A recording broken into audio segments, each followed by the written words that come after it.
Hello everyone, good evening all of you. तो चलिए start करते हैं मॉक टेस्ट नंबर 4। इसके पहले के 3 मॉक टेस्ट यदि आपने नहीं देखे हैं तो उन्हें देख लीजिए। वीडियो पसंद आता है तो लाइक शेयर और वीडियो को हाइप करना बिल्कुल मत भूलिएगा। देखते हैं, बताइएगा आप लोग कि कितने आपके सही हुए 60 में से। और पहला क्वेश्चन आपके सामने आ रहा है जो कि इस हिस्ट्री से बना हुआ है और इसमें आपसे पूछ रहे हैं कि 1600 ईस्वी में ईस्ट इंडिया कंपनी ने इंग्लैंड की महारानी एलिजाबेथ प्रथम से चार्टर यानी कि इजाजतनामा हासिल किया था।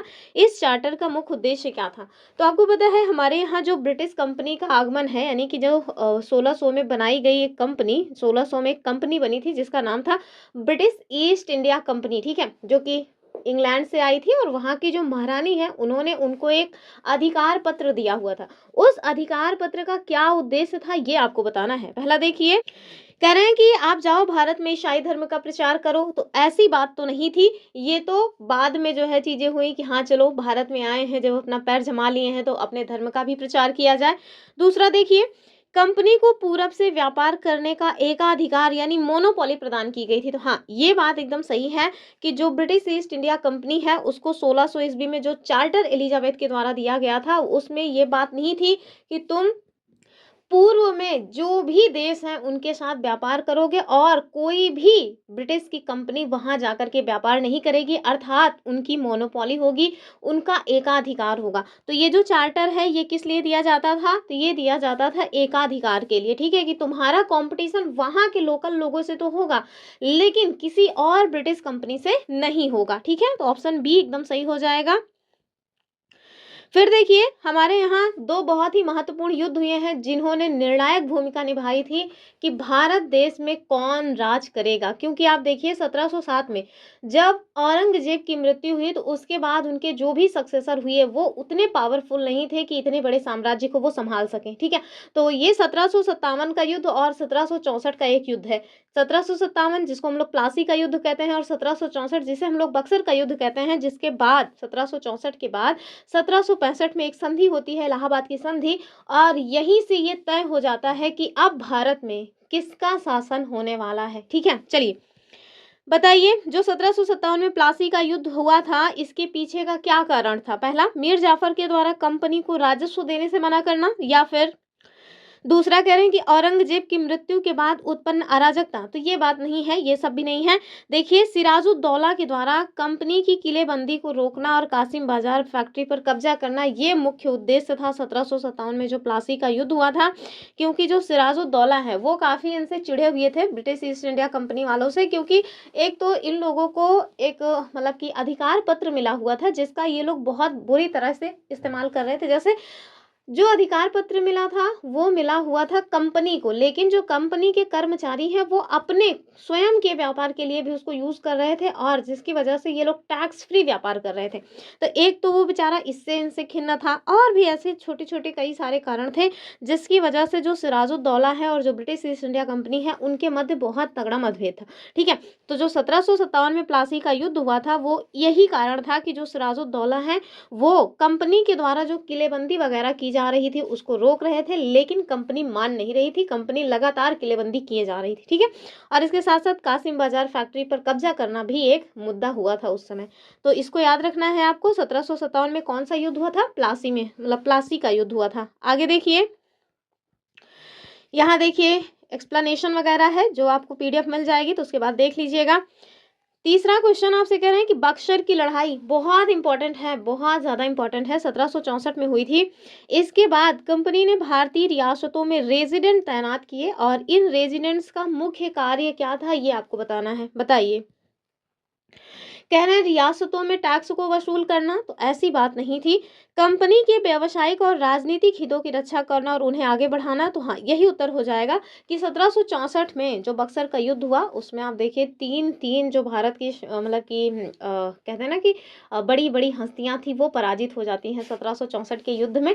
तो फिर जो मतलब कि अंग्रेज हैं उन्होंने इस तरह की चीज़ें की, चलो भैया अब हम जो राज्य हैं उनमें क्या करेंगे, अपने रेजिडेंट रखेंगे, अपने रेजिडेंट तैनात करेंगे और उसका मुख्य उद्देश्य क्या रहेगा कि वो लोग कंपनी के जो मतलब व्यावसायिक और राजनीतिक हित हैं उनकी रक्षा करें और उनके प्रभाव को वहाँ पे बढ़ावा दें। आगे देखिए, अगला जो क्वेश्चन, और पता है ये लोग ना कंपनी के मतलब जो कंपनी के कर्मचारी जो रेजिडेंट के रूप में काम कर रहे थे, वो लोग उनके आंतरिक और बाह्य सारे के सारे निर्णयों में हस्तक्षेप कर रहे थे, चाहे प्रत्यक्ष रूप से चाहे अप्रत्यक्ष रूप से। यहाँ से कि अगला राजा कौन होगा इसको भी निर्णय करने का काम वो लोग खुद ही कर रहे थे। ठीक है, चलिए अगला क्वेश्चन देखिए, कह रहे हैं कि समुद्र तल पर सामान्य वायुमंडलीय दाब यानी एटमॉस्फेरिक प्रेशर लगभग कितना होता है, ये आपको बताना है। कह रहे हैं 650 मिलीबार, 1013 मिलीबार, या 900 मिलीबार, या फिर 1200 मिलीबार, बताइए। तो ध्यान रखिएगा, समुद्र तल पर जो सामान्य वायुमंडलीय दाब होता है वो होता है 1013 मिलीबार। तो ये जो मिलीबार है ये वायुमंडलीय दाब मापने की इकाई होती है। तो इसका उत्तर हो जाएगा ऑप्शन बी वाला। और प्लीज़ आप लोगों से रिक्वेस्ट है कि वीडियो को हाइप कर दिया करिए, जब भी आप देखें तो वीडियो को पहले हाइप कर दिया करिए, उसके बाद फिर वीडियो देखा कीजिए। है आगे देखिए, खैर पहले देख लिया करिए फिर हाइप किया करिए, बस हाइप कर दिया करिए। तो समुद्र तट पर जो सामान्य वायुमंडलीय दाब है वो लगभग 1013 मिलीबार होता है। और जैसे जैसे आप ऊंचाई पर जाएंगे यानी कि ऊंचाई बढ़ने के साथ जो एटमॉस्फेरिक प्रेशर है वो घटता है। फॉर एग्जांपल आप याद रखें कि खारदुंगला में 650 एमबी तक ये जो है पहुंच जाता है एटमॉस्फेरिक प्रेशर। ठीक है, चलें आगे देखें अगला क्वेश्चन। यहाँ आपसे रिलेटिव ह्यूमिडिटी से क्वेश्चन बना हुआ है। तो पहला स्टेटमेंट देखिए, कह रहे हैं कि यदि जल वाष्प से पूरी तरह संतृप्त यानी सैचुरेटेड है तो सापेक्षिक आर्द्रता 100% होती है। ठीक है, और वहीं दूसरा देखिए, कह रहे हैं शुष्क मौसम में जो सापेक्षिक आर्द्रता है वो सामान्यतः 20% से 40% के मध्य रहती है। तीसरा देखिए, आर्द्रता जितनी अधिक होगी गीले कपड़े सूखने में उतना ही कम समय लगेगा। ओहो, फंस गया बच्चा। तो बताइए, क्या अगर ह्यूमिडिटी अधिक होगी तो गीले कपड़े बहुत जल्दी सूख जाएंगे यानी कि उनको सूखने में कम समय लगेगा? नहीं, यही वाला जो स्टेटमेंट है वो रॉन्ग हो जाएगा। क्योंकि अगर ह्यूमिडिटी अधिक होगी तो आप देखिए कि कपड़ों को सूखने में बहुत ज़्यादा समय लगता है, इवन पसीना भी जल्दी नहीं सूखता है। तो तीसरा वाला तो गलत है और आपसे सही कथन पूछा जा रहा है, तो तीसरा जहाँ जहाँ उसको हटा दीजिए। कम से कम 2 ऑप्शन इलिमिनेट हो गए। अब पहला और दूसरा में ही आपको लड़ाई लड़नी है। तो ध्यान रखिएगा कि पहला वाला स्टेटमेंट भी सही है और दूसरा वाला स्टेटमेंट भी सही है। इस हिसाब से ऑप्शन जो बी है वो आपका एकदम सही उत्तर हो जाएगा। ठीक है, आर्द्रता यानी नमी अधिक होने पर आप देखिए कि जो वाष्पीकरण की दर है वो काफ़ी कम हो जाती है और जो गीले कपड़े हैं उनको सूखने में ज़्यादा समय लगता है, जबकि स्टेटमेंट क्या था कि कम समय लगता है। तो इसका उत्तर हो जाएगा ऑप्शन बी वाला। देखिए, यहाँ आपसे पूछा जा रहा है कि 1765 में मुगल सम्राट के द्वारा ईस्ट इंडिया कंपनी को बंगाल प्रांत का दीवान नियुक्त किया गया और इसके परिणाम के संदर्भ में आपको सही कथन बताना है। यानी कि 1765 में जब इनको दीवान नियुक्त कर दिया गया तो फिर उसके क्या परिणाम आए। पहला देखिए, कंपनी को अब भारत में व्यापार के लिए ब्रिटेन से सोना चांदी मंगाने की आवश्यकता नहीं रह गई। बात तो सही है, क्योंकि यहीं से इतना टैक्स ये वसूल लेंगे दीवानी से कि इनको कम मतलब कि विदेश से सोना चांदी ला करके यहाँ से व्यापार करने की आवश्यकता ही खत्म हो गई। तो हाँ, एकदम बात यही सही हो जाएगी। कह रहे हैं बंगाल के नवाब की ताकत बढ़ गई। बिल्कुल नहीं, धीरे धीरे तो बंगाल के जो नवाब हैं उनके पास कोई ताकत ही नहीं रह जाती। तीसरा देखिए, कह रहे हैं कंपनी ने व्यापार करना बंद कर दिया और केवल शासन पर ध्यान दिया। तो ध्यान रखिएगा, कंपनी ने ना व्यापार करना बंद किया था, लेकिन यहाँ 1765 में नहीं। ये जब 1857 का हमारे यहाँ 1857 की क्रांति हुई तो उसके बाद 1858 में एक अधिनियम आया था। उस अधिनियम के बाद आप देखिए कि जो कंपनी है वो पूरी तरह से शासन करने का काम करने लग जाती है, वो व्यापार करने का जो काम है वो बंद कर देती है। लेकिन ये घटना कब की है? ये 1858 की है, ना कि 1765। फिर कह रहे हैं कि भारतीय किसानों का जो कर भार है वो कम हो गया। नहीं, इन लोगों ने किसानों का बहुत ज़्यादा शोषण किया। क्यों? क्योंकि इनका एक ही उद्देश्य था कि कितना ज़्यादा टैक्स को वसूला जाए। ठीक है, तो इस हिसाब से आप देखिए इसका जो सही उत्तर है वो हो जाएगा ऑप्शन ए वाला। आगे देखिए क्वेश्चन नंबर 7, और जो हमारा क्वेश्चन नंबर 7 है वो सहायक संधि से संबंधित है। मोस्ट इंपॉर्टेंट है फॉर एग्जाम। देखिए, सहायक संधि के संदर्भ में निम्नलिखित कथन में कौन सा असत्य है ये आपको बताना है। तो रॉन्ग स्टेटमेंट आपको बताना है कि कौन सा इसमें रॉन्ग है। पहला देखें, जो रियासत इस संधि को मानती थी उसे अपनी स्वतंत्र सेना रखने का अधिकार नहीं था। दूसरा देखिए, रियासत को कंपनी की सहायक सेना के रख रखाव के लिए पैसे देने होते थे। और तीसरा देखिए, यदि शासक रकम अदा करने में चूक जाते थे तो जुर्माने के तौर पर उनका इलाका जो है वो कंपनी के द्वारा छीन लिया जाता था। और चौथा क्या है? अवध और हैदराबाद ने कभी भी इस संधि के शर्तों का पालन नहीं किया। बस बस मिल गया उत्तर, यही वाला स्टेटमेंट गलत है। बाकी सारे स्टेटमेंट सही हैं कि जब भी किसी के यहाँ ये जो सहायक संधि है, अगर इसमें कोई भी हस्ताक्षर किया तो उनकी जो आज़ादी है, उनकी जो संप्रभुता है, वो कैसे छिन रही है। ये आप देखिए कि जो भी रियासत इस संधि को मान लेती थी, उनके पास फिर अपनी खुद की सेना रखने का जो अधिकार है वो छिन जाता था। क्यों? क्योंकि सहायक संधि के तहत जो कंपनी है वो अपनी तरफ से उनको जो है कहती है भैया हम सेना रखेंगे, और दूसरी बात तुम्हारी जो रक्षा की गारंटी है वो हम लेते हैं, ठीक है। और दूसरा देखिए कि अब जो है ये सहायक सेना के रख रखाव के लिए पैसे देने होंगे, तो हाँ ये जो मतलब कि कंपनी के द्वारा इनकी सेना रखी जा रही है उसके पैसे कौन देगा, तो उसके पैसे वही शासक देंगे जिनके यहाँ ये मतलब सेना तैनात की गई है। और तीसरा, अगर सपोज दैट ये जो सहायक सेना है इनको पैसा देने में ये लोग चूक गए, या और भी जो चीज़ें हैं उनको देने में अगर ये चूके, तो फिर क्या होता था, जुर्माने के तौर पर इनकी जो संपत्ति है, इनकी जो ज़मीन है उसको हड़प लिया जाता था, ठीक है। तो इस हिसाब से आप देखिए इसका उत्तर पहला, दूसरा, तीसरा ये सारे सही हैं, लेकिन चौथा वाला रॉन्ग है और हमसे रॉन्ग पूछा गया था। ऑप्शन डी सही हो जाएगा, ठीक है। और यहाँ देखिए अवध 1801 में और हैदराबाद, ये कई इलाके जो है इस संधि की जो शर्तें हैं जो कि पैसा नहीं चुका पाए और इस वजह से फिर छीन लिया गया था। आगे देखिए, मैसूर के शासक जो टीपू सुल्तान और अंग्रेज हैं, इनके मध्य संघर्ष के क्या कारण थे, ये आपको बताना है। बताइए, आप देखे होंगे, मतलब देखे नहीं हैं, पढ़े होंगे कि जो टीपू सुल्तान हैं वो कभी भी अंग्रेजों के सामने नहीं झुके। उन्होंने उनकी कोई भी शर्त मतलब की शर्त को नहीं माना। हाँ, भले ही वो 1799 में अपने जो है किले की रक्षा करते हुए मृत्यु को प्राप्त हुए, लेकिन उन्होंने कभी भी इनके सामने सर नहीं झुकाया। इनकी ना तो सहायक संधि मानी, ना तो मतलब कुछ भी नहीं। जब तक जिएंगे अपने बल पे जिएंगे, सर उठा के जिएंगे, इस तरह की इनकी मतलब शख्सियत थी। तो देखिए कह रहे हैं कि टीपू सुल्तान और जो मैसूर के शासक थे टीपू सुल्तान और अंग्रेजों के मध्य संघर्ष के क्या कारण थे, ये आपको बताने हैं। पहला देखिए, टीपू सुल्तान ने अपनी रियासत के बंदरगाहों से चंदन, काली मिर्च और इलायची के निर्यात को रोक दिया। तो हाँ, एकदम सही बात है। इन्होंने कहा भैया जो ब्रिटिश ईस्ट इंडिया कंपनी है वो हमारे जो बंदरगाह है वहां से व्यापार नहीं कर पाएगी। और दूसरा, टीपू ने फ्रांसीसियों के साथ घनिष्ठ संबंध बनाए और सेना का आधुनिकीकरण किया। तो हाँ, टीपू सुल्तान के द्वारा ये सब काम भी किए गए थे। इन्होंने अपनी सेना को नए तरीके से मतलब कि तैयार करने की कोशिश की, ताकि अगर अंग्रेजों से कभी भिड़ंत हो तो फिर उनसे वो लड़ सके। और तीसरा, अंग्रेजों को टीपू सुल्तान घमंडी और खतरनाक लगते थे। तो बताइए क्या ऐसी बात है? बताइए क्या हो जाएगा इसका सही कारण? तो ज़ाहिर-सी बात है, अगर आप किसी के सामने सर नहीं झुकाओगे, तो सामने वाला तो यही समझेगा ना कि बहुत घमंडी हो और बहुत खतरनाक हो, पता नहीं कब हमारे साथ भिड़ जाओ। तो हाँ, ये सारे के सारे रीज़न सही हैं, पहला, दूसरा, तीसरा सारे स्टेटमेंट सही हो जाएँगे। ऑप्शन डी जो है वो ठीक इसका उत्तर है।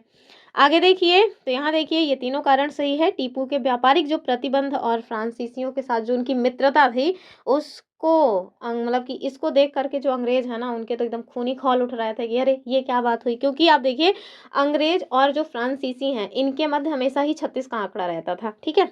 आगे देखिए, और टोटल 4 युद्ध होते हैं अंग्रेज और मतलब कि मैसूर के मध्य, जिसको हम लोग आंग्ल मैसूर युद्ध के नाम से जानते हैं। पहला, दूसरा, तीसरा, चौथा, और चौथे में तो 1799 में जो होता है मसूलीपट्टनम में, उसी में आप देखिए कि वहीं पे इनकी मृत्यु हो जाती है टीपू सुल्तान की, ठीक है? चलें, यहाँ भूमि की बात हो रही है, यानी कि लैंड भूमि उत्पादन के एक कारक के रूप में क्या दर्शाती है, ये आपको बताना है। ऑप्शन देखिए, केवल खेती के लिए उपयोग की जाने वाली मिट्टी, तो नहीं, जो भूमि है वो भैया केवल खेती के लिए यूज की जाने वाली मिट्टी नहीं है।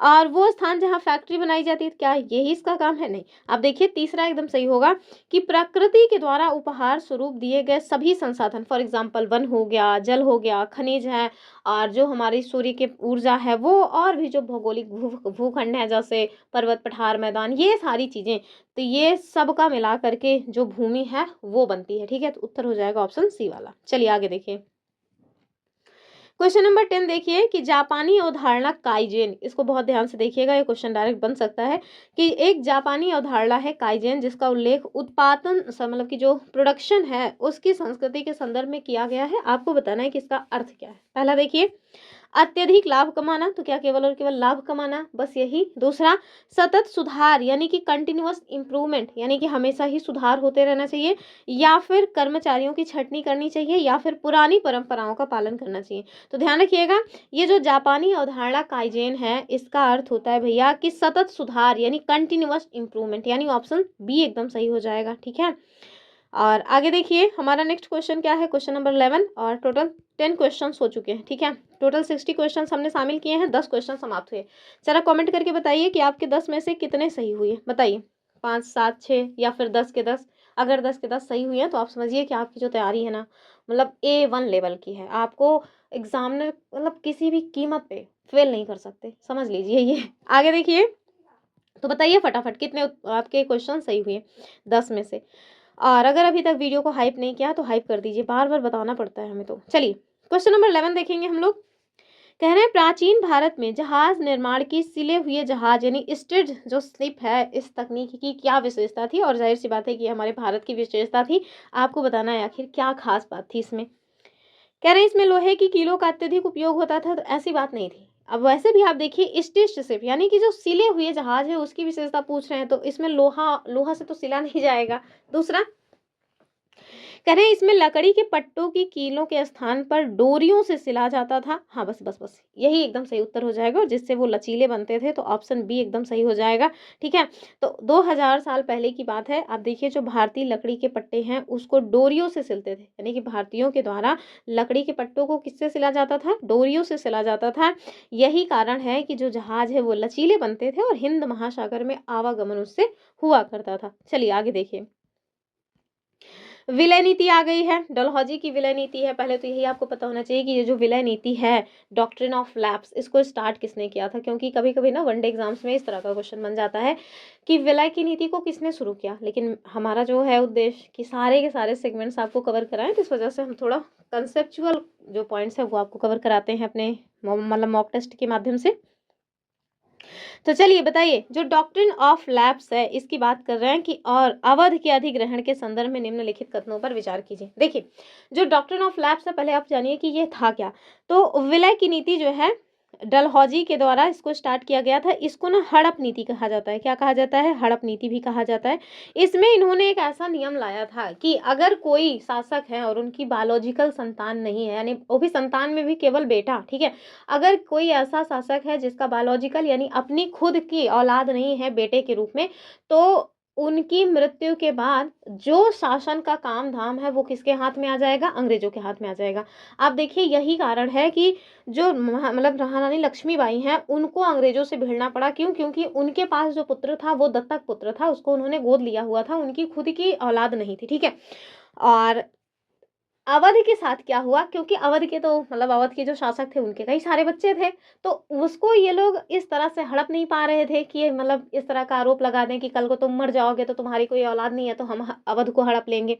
तो इन्होंने कहा कि नहीं नहीं, अवध में ना शासन अच्छे से नहीं चल रहा है, अवध की जनता बहुत त्रस्त है अपने शासक से, तो वहां पे कुशासन का आरोप लगा करके उसको हड़प लिया। कुल मिलाकर के इनकी जो नीति थी वो हड़पने की थी। अगर कोई इनके जो है क्राइटेरिया में फिट नहीं आ रहा है तो दूसरा कोई क्राइटेरिया फिक्स करके लेकिन हड़प लेना है, ठीक है। चलिए कह रहे हैं कि विलय नीति का तर्क था कि यदि किसी शासक की मृत्यु हो जाती है और उसका कोई पुरुष वारिस नहीं है तो उसकी रियासत कंपनी का हिस्सा बन जाएगी। तो हाँ का भाई ये बात तो ठीक है, विलय नीति में ये चीज तो थी। दूसरा देखिए, सतारा, संबलपुर, उदयपुर और झांसी का अधिग्रहण इसी नीति के तहत किया गया। हाँ एकदम सही बात है, इनका जो अधिग्रहण है वो इसी नीति के तहत किया गया था। कह रहे हैं कि अवध का अधिग्रहण भी पुरुष वारिस न होने के कारण विलय नीति के तहत किया गया। तो नहीं, अभी मैंने आपको बताया कि भैया अवध के जो शासक थे उनकी औलादें थी, तो कम से कम वो उसको इस तरह से तो हड़प नहीं सकते थे। तो इन्होंने कहा भैया यहाँ पे कुशासन है, यानी कि यहाँ के जो शासक हैं उनसे जनता बहुत त्रस्त है, ठीक है।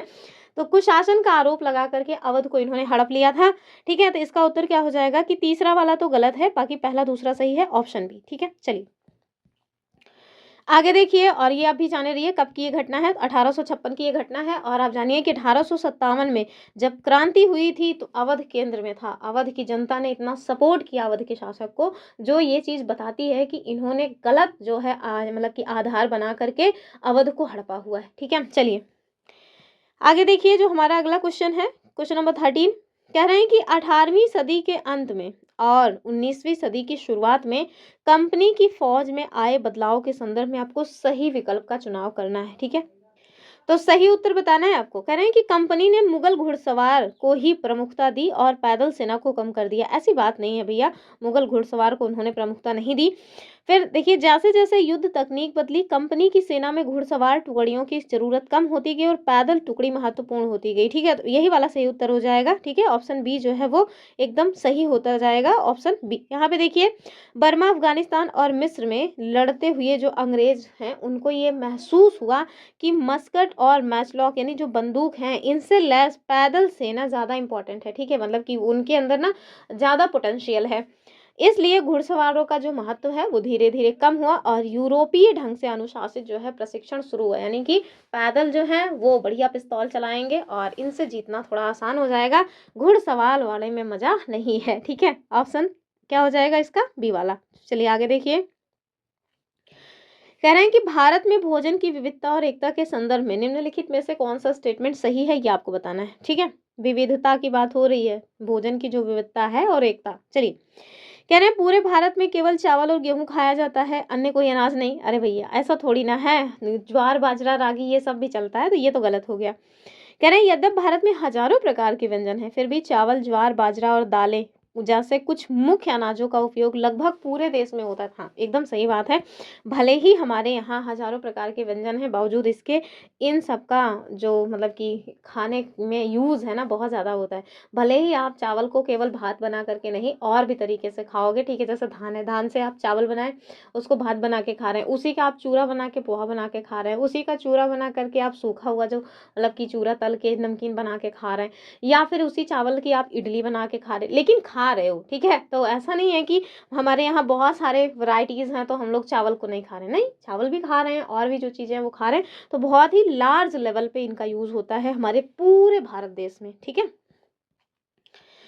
आगे देखिए अगला क्वेश्चन। और हाँ, ध्यान रखिएगा, मसाले, मसाले की तो बात ही अलग है पूरे देश में एकदम धुआंधार तरीके से यूज होता है, हल्दी, जीरा, ये मसाले।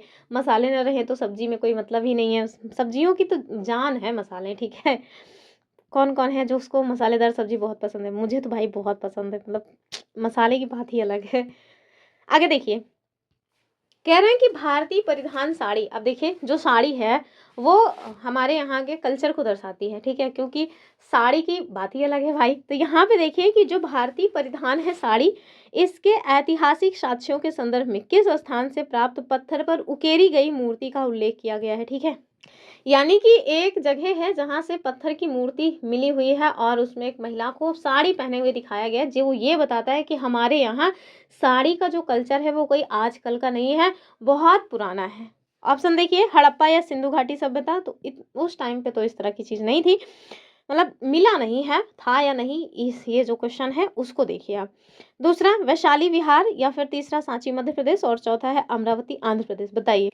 तो ध्यान रखिएगा, ये हो जाएगा वैशाली बिहार। ठीक है, तो वैशाली बिहार से एक ऐसी मूर्ति मिली हुई है जिसमें एक महिला को मतलब कि उकेरा गया है पत्थर पे और साड़ी पहने हुए उनको दर्शाया गया, जो कि बताता है कि हमारे यहाँ जो साड़ी है ना वो बहुत पुराने टाइम से यूज़ होती जा रही है, और साड़ी कहीं ना कहीं बहुत प्रोफेशनल ड्रेस भी लगता है। हालांकि वो बात अलग है कि आजकल लोग साड़ी को ना पता नहीं कैसे पहनना स्टार्ट कर दिए हैं, तो वो साड़ी साड़ी जैसे रह नहीं गई है। चलिए आगे देखेंगे, अगला जो क्वेश्चन है क्वेश्चन नंबर 16। यहाँ देखिए, कह रहे हैं भारतीय मानव विज्ञान सर्वेक्षण के द्वारा 20वीं सदी के अंत में किए गए भारत के लोक परियोजना के आंकड़ों के अनुसार सही विकल्प का आपको चुनाव करना है। ये नई एनसीईआरटी के आंकड़े हैं। ठीक है, पहला देखिए, भारत में केवल 100 समुदाय और 22 भाषाएं हैं। बताइए, अब केवल लग गया है, आपको वैसे ही समझ जाना चाहिए कि भाई केवल लगा हुआ है, इसका मतलब है कि उत्तर तो नहीं होगा, तो पहला वाला निपटा दीजिए। कह रहे हैं भारत में 4635 समुदाय हैं और 25 लिपियों का उपयोग करने वाली 325 भाषाएं बोली जाती हैं। समझिए, पहले 25 लिपियों का यूज हो रहा है और 325 भाषाएं बोली जा रही हैं। और तीसरा, सभी भारतीय अपने जन्म स्थान पर ही निवास करते हैं, कोई प्रवासी नहीं। ये तो अपने आप में ही एकदम एक्सट्रीम शब्द है, इसको तो हटा ही दीजिए। भारत में केवल 5 लिपियों का प्रयोग होता है, तो केवल लगा, ये भी हटा दीजिए। तो मतलब ऑप्शन बी जो है वो एकदम सही हो जाएगा। ठीक है, कि भारत देश में 4635 समुदाय हैं और 25 लिपियों का यूज होने वाली 325 भाषाएं हमारे यहाँ बोली जा रही हैं। ये एक तरह से फैक्चुअल डेटा है जो आपको याद रहना चाहिए। डायरेक्ट स्टेटमेंट में ये क्वेश्चन बन सकता है क्योंकि नया आंकड़ा आया है। ठीक है, चलिए क्वेश्चन नंबर 17 देखिए, कह रहे हैं वॉरेन हेस्टिंग्स के द्वारा जो किए गए न्याय सुधार हैं, तो इनका जो समय है वो याद रखिएगा, 1772 की बात हो रही है। इसके विषय में सही मिलान करना है आपको, ठीक है। चलिए इसमें मैं थोड़ा आपको टाइम देती हूँ, क्योंकि ये क्वेश्चन थोड़ा टाइम टेकिंग है, तो 5 सेकंड का आपको टाइम मिलेगा। तब तक मैं क्वेश्चन पढ़ रही हूँ, आप लोग भी क्वेश्चन मिलाते रहिए। तो देखिए, एक साइड न्यायालय का पद दिया गया है और दूसरी साइड विवरण दिया गया है, फिर सही कूट का आपको चयन करना है। पहला देखिए, कह रहा है कि दीवानी अदालत का मुखिया, दूसरा है फौजदारी अदालत, तीसरा है मुफ्ती और चौथा है सदर निजामत अदालत, ठीक है। और फिर इस साइड आपको कह रहे हैं कि एक मुस्लिम न्यायविद जो कानून की व्याख्या करते हैं, और दूसरा कलकत्ता में स्थित अपीली अदालत, और तीसरा है कि अभी भी काजी और मुफ्ती के अंतर्गत लेकिन कलेक्टर की निगरानी में, और चौथा है यूरोपीय जिला कलेक्टर। चलिए बताइए उत्तर। तो टाइम आपका बस समाप्त हो रहा है, चलिए हम भी मिला रहे हैं तब तक आप लोग उत्तर देते रहिएगा। देखिए, जो दीवानी अदालत के मुखिया थे, ये भैया यूरोपीय जिला कलेक्टर थे, ठीक है। वहीं आप देखिए तो ए का फोर दो जगह है, तो कम से कम इन दोनों को तो हटा दीजिए। कह रहे हैं फौजदारी अदालत, ये जो फौजदारी अदालत है ना, इसमें आपको देखने को मिलेगा कि अभी भी काजी और मुफ्ती के अंतर्गत था, लेकिन जिला कलेक्टर की निगरानी में, यानी कि मनमाने तरीके से काजी और मुफ्ती इसका जो है काम नहीं कर रहे थे, जिला कलेक्टर की निगरानी में ये काम हो रहा था। तभी का हो जाएगा 3, और उत्तर आपको मिल गया ऑप्शन ए वाला, ठीक है। यानी कि 2 अगर पता था तो उत्तर आप कर ले जाते। फिर देखिए, जो मुफ्ती हैं वो क्या थे, ये एक मुस्लिम न्यायविद थे जो कानूनों की व्याख्या करने का काम करते थे। और जो सदर निजामत अदालत है, ये कलकत्ता में स्थित एक अपीली अदालत थी। तो इस हिसाब से इसका उत्तर हो जाएगा ऑप्शन ए वाला, ठीक है।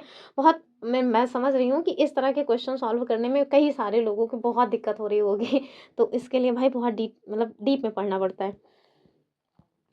तो देखिए, दीवानी अदालत ये कलेक्टर यूरोपीय जो थे वो, और फौजदारी अदालत यहाँ पे काजी मुफ्ती के पास था भैया ये वाला अदालत देखने का काम, और कलेक्टर की निगरानी में ये काम होता था। जो मुफ्ती हैं ये कानून की व्याख्या करने वाले थे, और सदर निजामत अदालत ये अपीली अदालत थी। चलिए क्वेश्चन नंबर 18 देखिए। और मैंने देखा हुआ है जो वन लाइनर टाइप के क्वेश्चंस है ना, उसको करने वाले लोगों की संख्या बहुत ज़्यादा है। जहाँ पर भी जिन भी चैनल्स पर वन लाइनर क्वेश्चंस करवाए जा रहे हैं, वहाँ पे भीड़ बहुत है। मेरे चैनल पे भीड़ नहीं लगती, क्योंकि भाई क्वेश्चंस जो है ना वो एग्ज़ाम ओरिएंटेड है। और आप देखिए, एग्ज़ाम जो है 100% में मात्र 11% लोग ही पास कर पाते हैं। तो 11% ऐसे थोड़े ना पास कर पा रहे हैं, क्योंकि अब देखिए इन सारे क्वेश्चंस में लोगों के पसीने छूट जा रहे हैं, तो ठंड में पसीने निकल रहे हैं।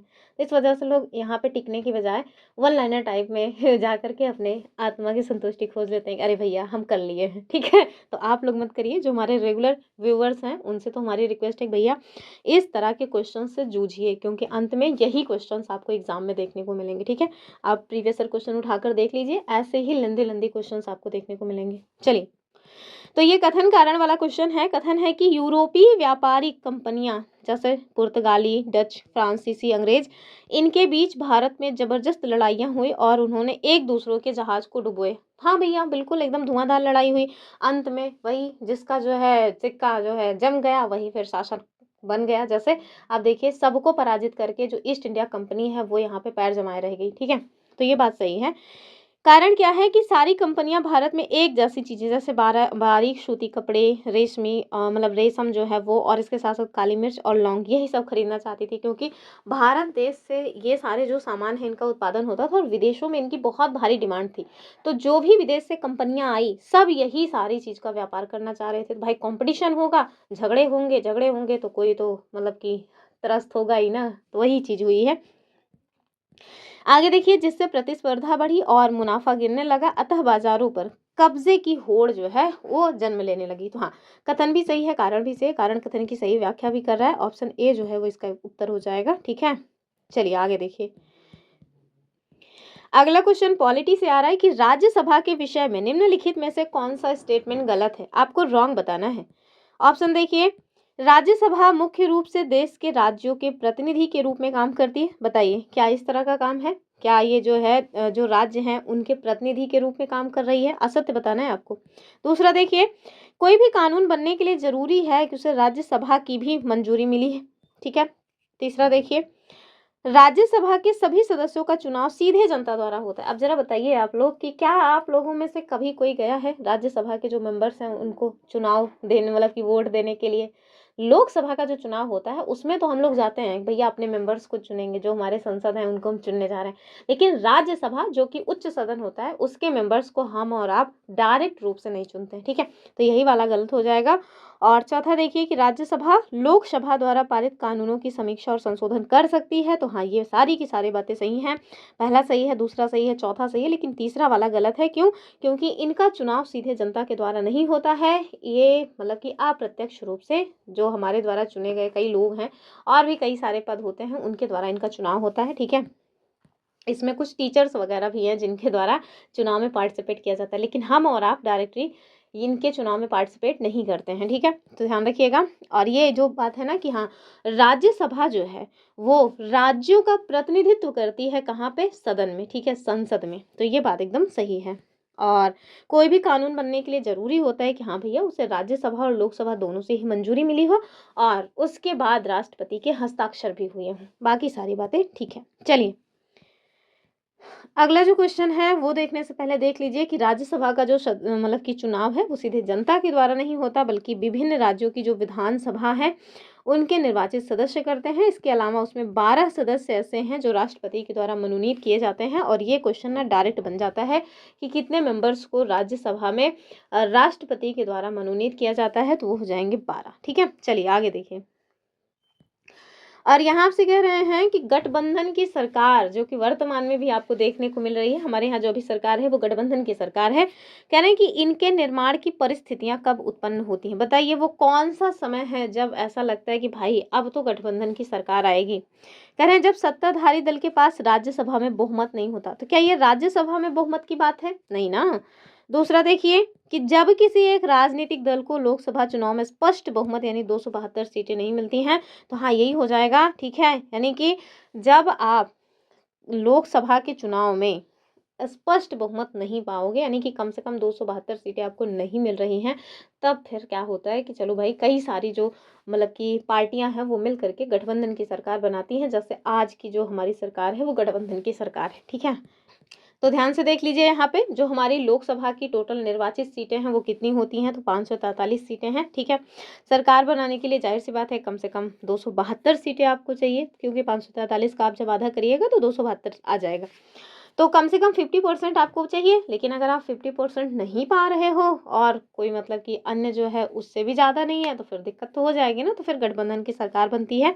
तो यदि किसी एक दल को ये आंकड़ा नहीं मिलता है तो फिर कई सारे दल हैं जो मिल करके क्या करते हैं, गठबंधन की सरकार बनाते हैं। जैसे आप देखिए 2009 में यूपीए की जो सरकार थी वो कैसी सरकार थी? गठबंधन की सरकार थी। और आज भी वर्तमान में जो अभी की हमारी लोकसभा है वो भी गठबंधन की ही सरकार है, ठीक है। चलिए आगे देखेंगे। तो 20 क्वेश्चन खत्म। बताइए 20 में से कितने सही हुए आपके? कमेंट करते रहिए आप लोग और नोट डाउन करते रहिए कि कहाँ कहाँ आपसे गलती हो रही है। नेक्स्ट क्वेश्चन देखिए, यहाँ आपसे कहा जा रहा है कि औपनिवेशिक काल और स्वतंत्र भारत में विधायिका के विकास के संदर्भ में निम्नलिखित कथनों पे आपको विचार करना है। ध्यान से देखिए, हमारे पास जो ऑप्शंस हैं, पहला करें 1885 में भारतीय राष्ट्रीय कांग्रेस ने मांग किया कि विधायिका में निर्वाचित सदस्य होने चाहिए और उन्हें बजट पर चर्चा करने का अधिकार मिलना चाहिए। तो आपको पता है कि नहीं कि 1885 में जो हमारी आज वर्तमान में इंडियन नेशनल कांग्रेस है उसका गठन किया गया था, ठीक है। किसके द्वारा किया गया था? तो ए.ओ. ह्यूम के द्वारा, ठीक है। किसके समय में किया गया था? तो डफरिन के समय में। ये चीज़ें आपको पता होनी चाहिए। आगे देखिए 1909 में जो गवर्नमेंट ऑफ इंडिया एक्ट आया, इसने सभी वयस्कों को वोट देने का अधिकार दिया। ध्यान से देखिए, सभी वयस्कों को वोट देने का अधिकार दिया। तीसरा, औपनिवेशिक शासन के अनुभव ने राष्ट्रवादियों को ये विश्वास दिलाया कि स्वतंत्र भारत में सभी लोग निर्णय प्रक्रिया में हिस्सा लेने की क्षमता रखते हैं। आपको बताना है कौन से स्टेटमेंट सही है। बताइए क्या हो जाएगा इसका उत्तर। तो ध्यान से देखिए, जैसे कि मैंने आपको कहा भैया ध्यान रखो कि सभी बात की जा रही है। क्या सभी को इसने दिया था? तो नहीं, सभी को इसने नहीं दिया था अधिकार। तो ध्यान रखिएगा, इसका उत्तर बी वाला नहीं होगा, यानी कि दूसरा गलत है। अब दूसरा जहां जहां है उसको हटा दीजिए, तो उत्तर हो जाएगा हमारा ऑप्शन बी, यानी कि 1 और 3 जो स्टेटमेंट है वो सही है, लेकिन बी वाला स्टेटमेंट गलत है। तो इसका उत्तर हो जाएगा बी वाला। आगे देखिए, तो 1909 के जो एक्ट है इसने कुछ हद तक जो निर्वाचित प्रतिनिधित्व है उसको मंजूरी दिया था, लेकिन सभी वयस्कों को जो वोट देने का अधिकार है, यानी कि जो सार्वभौमिक वयस्क मताधिकार है, ये इनके द्वारा नहीं दिया गया। जब हमारा भारत देश आज़ाद हुआ तो हमारे यहाँ सार्वभौमिक जो वयस्क मताधिकार है उसको अपनाया गया था। आगे देखिए, कह रहे हैं कि संसद की भूमिका और कार्यों के संदर्भ में कार्यपालिका यानी एग्जीक्यूटिव का सर्वोत्तम वर्णन क्या है, ये आपको बताना है। पहले देखिए, ये संसद में विपक्ष के नेताओं का एक समूह है जो सरकार की आलोचना करते हैं। ध्यान से देखिए, जो कार्यपालिका है इसका जो है सर्वोत्तम वर्णन कह रहे हैं, और ये कह रहे हैं कि भैया विपक्ष के जो नेता हैं उनका समूह है जो कि आलोचना करते हैं सरकार की। क्या ये इनका काम है? दूसरा देखिए, ये एक ऐसा समूह है इन मतलब लोगों का जो संसद के द्वारा बनाए गए कानूनों को लागू करने के लिए मिलकर काम करते हैं। तो कार्यपालिका, तो हाँ, काम करने वाला जो मशीनरी है वही है कार्यपालिका। तो इसका मतलब हो जाएगा बी वाला कि हाँ, ऐसे लोगों का समूह जो संसद के द्वारा जो भी नियम कानून बनाए जाते हैं, यानी विधायिका के द्वारा बनाए गए जो भी नियम कानून है उनको लागू करने का जो काम है वो कार्यपालिका के द्वारा किया जाता है, अर्थात ऑप्शन बी एकदम सही हो जाएगा। ठीक है, आगे देखिए, और ये न्यायपालिका का काम है भैया, न्याय का काम करना, तो ये इसका काम है नहीं। ठीक है, ध्यान से इसको देख लीजिए। और जब हम लोग कहते हैं ना सरकार, तो ये जो सरकार शब्द है आप समझिए कि आप किसकी बात कर रहे हैं, क्या विधायिका की बात कर रहे हैं? नहीं, कार्यपालिका की ही बात कर रहे हैं। जब हम लोग कहते हैं ना कि सरकार के द्वारा ये काम किया जा रहा है, सरकार के द्वारा वो काम किया जा रहा है, उस समय हम लोग इसी कार्यपालिका की ही बात कर रहे होते हैं। चलिए आगे देखिए, क्वेश्चन नंबर 23 कथन और कारण वाला क्वेश्चन है। और अभी एक भाई साहब, जब मैं वीडियो रिकॉर्ड कर रही हूँ तभी एक भाई साहब का कमेंट आया कि थोड़ा क्वेश्चन का लेवल बढ़ा दीजिए। और जब उन्होंने अपना मतलब कि कमेंट किया है कि उनको कितने क्वेश्चन सही हुए हैं, तो उन्होंने लिखा है 60/59। बताओ भला 59 में से 60 नंबर कैसे ला लिए यार? 59/60 लिखते हैं ना कि हाँ भैया 60 क्वेश्चन आपने करवाए, मैंने 59 नंबर सही किया है। बताओ, ये भी मतलब कि ढंग से नहीं लिख पा रहे हैं और कह रहे हैं कि उन्होंने 60 में 59 सॉल्व कर लिया। क्वेश्चन के लेवल को और बढ़ाया जाए। मैं बता रही हूँ, ये वही लोग हैं जिनको कोई मतलब नहीं है क्वेश्चन का लेवल क्या है, बस उन्हें कमेंट करना है, दिखाना है कि देखो मेरी तैयारी बहुत अच्छी है। मैं मुझे कहने में थोड़ा अच्छा नहीं लग रहा है, लेकिन मैं सही बता रही हूँ। वो जो 11% है ना, मतलब कि पास करने वाले बच्चों का 11%, इसमें इनका नाम नहीं आता। माफ़ कीजिएगा अगर आप वीडियो देख रहे हो तो, क्योंकि मैं एग्ज़ाम के लेवल को ध्यान में रख कर के ही क्वेश्चंस करवा रही हूँ। इवन थोड़ा और स्टैंडर्ड लेवल के ही क्वेश्चंस करवा देती हूँ, ताकि अगर कभी एग्ज़ामिनर का मन करे कि हम अपना हाँ थोड़ा मतलब लेवल बढ़ा रहे हैं, तब भी आप कर ले जाएँ। ठीक है, तो प्लीज़ हाँकिए मत, डींग हाँकने से कुछ नहीं होगा। अपनी प्रिपरेशन पे ध्यान दीजिए, क्वेश्चंस को ईमानदारी से सॉल्व कीजिए। चलिए आगे देखिए, और जो लोग रेगुलर व्यूअर्स हैं वो बताएं, क्या क्वेश्चंस के लेवल्स में आपको कोई कमी दिख रही? लेवल कम है? कम हो तो बताइएगा, मुझे कोई इशू नहीं है। मैं जितना स्टैंडर्ड लेवल कहिएगा उतना स्टैंडर्ड लेवल का क्वेश्चन बना दूंगी। इवन यूपीएससी का भी क्वेश्चन बनवा दूंगी। यूपीएससी के जो पीवाईक्यूज है वो सॉल्व करा दूंगी। ऐसा क्या है, मुझे क्या करना है? तो ईमानदारी से कंटेंट पे भरोसा रखिए। मैंने खुद भी एग्जाम को क्लियर किया हुआ है, तो जो कंटेंट पूछा जाता है ना बाबू, वही कंटेंट मैं आपको करवा रही हूँ। चलिए आगे देखिए, तो क्वेश्चन नंबर 23 में देखिए, कथन और कारण का क्वेश्चन है कि भारतीय संसद में जो प्रश्नकाल है यानी क्वेश्चन आवर है, वो कार्यपालिका को नियंत्रित करने का एक इम्पॉर्टेंट क्या है? तंत्र है। दूसरा देखिए, कारण कह रहे हैं कि प्रश्नकाल के दौरान सांसद जो है वो सरकार के कामकाज के बारे में जानकारी मांगते हैं, जिससे सरकार को अपनी कमियों के प्रति सचेत रहने का अवसर मिलता है और जनता की राय भी सरकार तक पहुंचती है। बताइए क्या हो जाएगा इसका उत्तर, और आपको सही विकल्प का चयन करना है। तो दोनों ही बातें सही हैं, कथन भी सही है, कारण भी सही है, और कारण कथन की व्याख्या भी कर रहा है। इस बात को एकदम ध्यान से देख लीजिए, ऑप्शन ए जो है एकदम सही होगा। अगला क्वेश्चन देखिए, कॉलम ए को कॉलम बी के साथ सुमेलित करना है। कॉलम ए में आपको मंत्रालय या भवन दिया गया है और कॉलम बी में विवरण दिया गया है। चलिए मिलान करेंगे फटाफट। हमारे पास ऑप्शंस हैं ना, मतलब कि साउथ ब्लॉक, नॉर्थ ब्लॉक और संसद के कार्य। और जो कॉलम बी है उसमें आपको देखने को मिलेगा राष्ट्रीय सरकार का चुनाव करना, पीएमओ और रक्षा मंत्रालय, वित्त मंत्रालय और गृह मंत्रालय। बहुत इंपॉर्टेंट है ये जो दोनों ऑप्शंस हैं। ठीक है, बहुत इंपॉर्टेंट है, बहुत ज़्यादा ध्यान से इसको देखिएगा। चलिए मिलान करिए इसका। 2 सेकंड का टाइम मिल रहा है आपको, तब तक देख लीजिए। हाँ, तो मेरे ख्याल से आप लोगों ने देख ही लिया होगा। चलिए अब हम मिलान करवाते हैं। जो साउथ ब्लॉक है, ये देखिए यहाँ पे आपको प्रधानमंत्री कार्यालय यानी कि जो पीएमओ ऑफिस है वो मिलेगा, और साथ में जो हमारा होम मिनिस्ट्री है वो मिल जाएगा। दूसरा वाला देखिए नॉर्थ ब्लॉक, और यहाँ आपको क्या देखने को मिलेगा, तो जो वित्त मंत्रालय और जो होम मिनिस्ट्री है वो। ठीक है, तो सॉरी लगता है मैंने रक्षा मंत्रालय को होम मिनिस्ट्री बोल दिया। सॉरी, रक्षा मंत्रालय इट मीन्स डिफेंस मिनिस्ट्री है। ठीक है। तो फिर से देखिए, जो साउथ ब्लॉक है वहां आपको क्या मिलेगा, एक तो पीएमओ ऑफिस और दूसरा डिफेंस मिनिस्ट्री। ठीक है, और वहीं अगर हम लोग नॉर्थ ब्लॉक की बात करें तो यहाँ आपको एक तो फाइनेंस मिनिस्ट्री मिल जाएगी यानी वित्त मंत्रालय, और दूसरा होम मिनिस्ट्री यानी कि गृह मंत्रालय। अगर हो सकता है ना कि जो मतलब कि इंग्लिश वाली भाषा है उसको यूज़ करके देवनागरी लिपि में दे दें, इस वजह से मैं आपको हिंदी इंग्लिश दोनों बता रही हूँ। फिर देखिए बचा क्या हमारा संसद का कार्य, तो राष्ट्रीय सरकार का जो चुनाव करना है वो है संसद का कार्य। इस हिसाब से यदि हम देखें तो 1 का 2 हो जाएगा, 2 का 3 हो जाएगा और 3 का 1 हो जाएगा। इट मीन्स ऑप्शन ए जो है वो एकदम सही हो जाएगा। ठीक है, क्या हो जाएगा? ऑप्शन ए वाला। चलिए आगे देखिए। और क्वेश्चन नंबर 25 देखिए कि संसद में अनुसूचित जातियों यानी एससी और एसटी की बात हो रही है, यानी अनुसूचित जातियों और अनुसूचित जनजातियों के लिए जो रिजर्वेशन है यानी कि उनके लिए जो सीटों को रिजर्व किया जाता है उसके पीछे का मुख्य कारण क्या है? मोस्ट विवादित ये प्रश्न है, समझिए कि ये जो आरक्षण है ना सबसे ज़्यादा जो मतलब लोगों को चिल्ल पौ करने की लगी रहती है वो इसी पे की लगी रहती है। आगे देखिए। वैसे मेरी नज़र में आरक्षण बहुत सही है। हाँ, अगर उसका सही तरीके से यूज़ किया जाए तो। क्योंकि जो लोग आरक्षण को यूज़ करके मतलब आ गए हैं बराबरी में, अब उनको आरक्षण से हट जाना चाहिए, और जो लोग अभी बहुत ही पिछड़े हैं, उनके लिए आरक्षण लेकिन बहुत सही है। तो आरक्षण जो व्यवस्था है वो बहुत सही है, उसको सही तरीके से इम्प्लीमेंट करने की आवश्यकता है। चलिए, कह रहे हैं कि ताकि संसद में केवल उच्च वर्ग का ही प्रभुत्व बना रहे। अगर केवल उच्च वर्ग का प्रभुत्व बनने की बात होती तो फिर आरक्षण देने की आवश्यकता क्या पड़ती? पहला गलत है। दूसरा देखिए, क्योंकि इन समुदायों की आबादी अन्य समुदायों से अधिक है। अरे भैया, अधिक कहाँ है, कम है। दूसरा तो ये भी गलत हो गया। कह रहे हैं ताकि ऐसे समूहों के प्रतिनिधि संसद में आ सकें और अपने समुदाय के हितों और मुद्दों को उचित तरीके से उठा सकें जो ऐतिहासिक रूप से हाशिए पे रहे हैं। तो हाँ, एकदम सही बात है।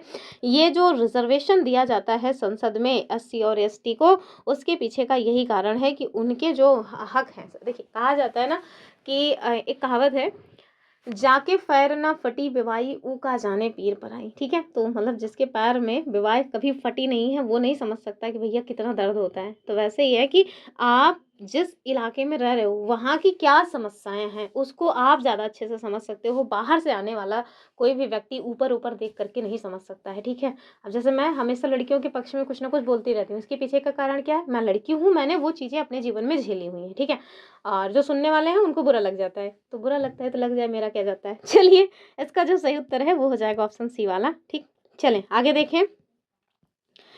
तो आरक्षण का जो उद्देश्य है वो क्या है कि दलित और आदिवासी वर्ग जिनका संसद में प्रतिनिधित्व ऐतिहासिक रूप से हमेशा से कम रहा है, अपनी आवाज को उठा सकें और निर्णय प्रक्रिया में शामिल हो सकें। चलें देखिए, जो हमारा अगला क्वेश्चन है वो आपसे कह रहे हैं कि 2004 के चुनाव में इलेक्ट्रॉनिक वोटिंग मशीन यानी ईवीएम के उपयोग के संबंध में निम्नलिखित में से कौन सा कथन सही है? बताइए। और आप समझ ही रहे होंगे ईवीएम कितना ज़्यादा इसको लेकर के विवाद होता रहता है। पहला देखिए कि 2004 में पहली बार पूरे देश में ईवीएम का इस्तेमाल किया गया था। ठीक है, आपको सही बताना है। दूसरा, ईवीएम के इस्तेमाल से चुनाव प्रक्रिया महंगी हुई है। महंगी हुई है कि सस्ती हुई है, जरा बताइए। तीसरा देखिए, कह रहे हैं कि इसका इस्तेमाल से लगभग 1,50,000 पेड़ों की रक्षा हुई है क्योंकि मत पत्रों की छपाई के लिए जो कागज हैं उसकी बचत हुई है। आपको बताना है कि कौन सा उत्तर सही हो जाएगा। तो ध्यान रखिए, ए और सी सही हो जाएगा, यानी पहला वाला स्टेटमेंट सही है और तीसरा वाला सही है, लेकिन दूसरा वाला गलत है क्योंकि इससे ना चुनाव प्रक्रिया महंगी नहीं थोड़ा सस्ती हुई है। और बाकी पेड़ जो है वो पहले बहुत ज़्यादा काटे जा रहे थे क्योंकि कागज़ जो है वो पेड़ की लुगदी से ही बनता है, तो इस वजह से पेड़ों की कटाई में भी थोड़ा इजाफा, हालांकि इजाफा तो नहीं हुआ लेकिन हाँ, ईवीएम आ जाने से कम कि जो मत पत्र के लिए पेड़ काटे जा रहे थे उससे तो बचाव हो ही गया है। आगे देखिए, और जो हमारा अगला क्वेश्चन है, कह रहे हैं कि भारत में लोकसभा और राज्यसभा के सदस्यों की संख्या के बारे में सही युग्म जो है वो चयन करना है कि मनोनीत सदस्य कितने हैं, मतलब उनको भी ऐड करके रखिएगा, उन्हें छोड़ मत दीजिएगा। अब ध्यान रखिएगा, ये जो आंकड़ा है ये हमने एनसीईआरटी ओल्ड एनसीईआरटी से लिया हुआ। ठीक है, ये ओल्ड एनसीईआरटी से बना हुआ क्वेश्चन है, तो अभी के परिप्रेक्ष्य में आप हो सकता है थोड़ा कंफ्यूज हो जाए, इस वजह से मैंने नोट करके दे दिया है कि अभी के परिप्रेक्ष्य में चीज़ें कैसी हो गई हैं। फिलहाल के लिए आप देखिए, अगर ओल्ड एनसीईआरटी से क्वेश्चन बना तो यही बन जाएगा, और नया वाला भी आपको पता होना चाहिए जो कि मैं आपको बता ही दूंगी। चलिए, तो कह रहे हैं कि लोकसभा में 545 सीटें हैं और राज्यसभा में 250। दूसरा है कि लोकसभा में 545, राज्यसभा में 245। तीसरा देखिए, राज्यसभा में 233 और लोकसभा में 552। और चौथा है कि लोकसभा में 543 और राज्यसभा में 238। फटाफट बताइए। तो ध्यान से देखिए कि लोकसभा में 545 और राज्यसभा में 245 सीटें हैं। इसको एकदम दिमाग में बैठा के रखिए। यहाँ पे देखिए हमारी जो ओल्ड एनसीईआरटी है उसमें साफ साफ दिया गया है कि लोकसभा में टोटल 545 सीटें हैं, जिसमें 543 सीटों पे चुनाव होता है और 2 लोग आंग्ल भारतीयों का मनोनयन किया जाता था राष्ट्रपति के द्वारा। लेकिन 104वां जो संविधान संशोधन हुआ उसके तहत जो आंग्ल भारतीयों को मनोनयन किया जाता था राष्ट्रपति के द्वारा, अब उसका समापन हो गया है। तो अभी के परिप्रेक्ष्य में 543 सीटें हो गई हैं। ठीक है, आगे देखिए। और राज्यसभा में 245 सीटें, जिसमें आपको हमने बताया था ना कि 12 सदस्यों को राष्ट्रपति के द्वारा मनोनीत किया जाता है, बाकी 233 सीटों पे चुनाव होता है। ठीक है, चलिए आगे देखेंगे। अगला जो क्वेश्चन है, क्वेश्चन नंबर 28, वो आपसे कथन और कारण वाला क्वेश्चन है। कह रहे हैं प्रतिनिधि मूलक लोकतंत्र, यानी कि जो रिप्रेजेंटेटिव डेमोक्रेसी है, इसमें लोग प्रत्यक्ष रूप से शासन नहीं करते। तो हाँ, सही बात है भाई, इसमें प्रत्यक्ष कहाँ होगा, इसमें तो हमारे द्वारा चुने हुए जो प्रतिनिधि हैं वो लोग शासन करने का काम करते हैं। पहला तो सही है। कारण देखिए, लोग चुनाव प्रक्रिया के जरिए अपने प्रतिनिधियों को चुनते हैं जो पूरी जनता के लिए निर्णय लेने का काम करते हैं। तो हाँ भाई, यही बात है। कथन भी सही है, कारण भी सही है, कारण कथन की सही व्याख्या भी कर रहा है। ऑप्शन ए इसका सही उत्तर हो जाएगा। ठीक है, चलिए आगे देखिए। अगला जो क्वेश्चन है, क्वेश्चन नंबर 29, और वो कह रहे हैं कि चलो कुछ उपकरण दिए गए हैं, आपको बताना है कौन सा रॉन्ग है। ठीक है, रॉन्ग स्टेटमेंट चुनना है। कह रहे हैं वर्षा मापी, तो ये हिंदी वाला नहीं, इंग्लिश वाला आप याद रखिए कि जो रेन गेज है वो वर्षा की मात्रा मापता है। तो हाँ भाई, ये वर्षा की मात्रा मापता है। एनीमोमीटर, बताइए क्या ये पवन की दिशा मापता है? अभी कल भी हमने इस वाला क्वेश्चन करवाया था। दूसरा बैरोमीटर, कह रहे हैं वायु मतलब कि जो वायुमंडलीय दाब है उसको मापता है। और तीसरा है हाइग्रोमीटर, यानी कि वायु में जो आर्द्रता है उसको मापता है। फटाफट बताइए कौन सा रॉन्ग है। तो बस यही गलत हो जाएगा भैया, क्योंकि ये पवन की दिशा नहीं मापता है, ये पवन की गति को मापता है। ऑप्शन बी सही हो जाएगा, क्योंकि यही रॉन्ग है कि पवन वेग मापी, यानी कि जो एनीमोमीटर है ये पवन की गति मापता है, जबकि पवन की जो दिशा है वो विंड वेन के द्वारा मापी जाती है, यानी कि वात दिक् सूचक के द्वारा मापी जाती है। एकदम ध्यान से देख लीजिए, इस टाइप का क्वेश्चन ऑलरेडी बना हुआ था 2024 में, गलती ना होने पाए आपसे। ठीक है, फिर से देख लीजिए कि जो रेन गेज है ये वर्षा की मात्रा कितना है वो मापता है।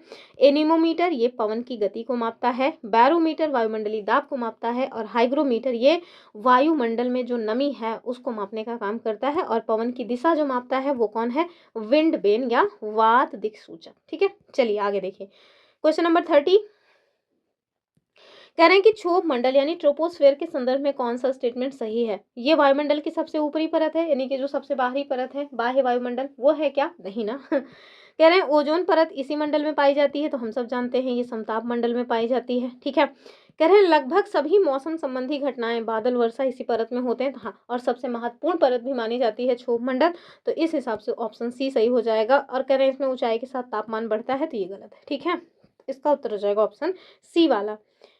चलिए आगे देखिए, और क्वेश्चन नंबर 30 तक हो गया। बताइए फटाफट कमेंट करके कि आपके 30 में से कितने सही हुए। बताइए कितने आपने 30 में से सही किए हैं।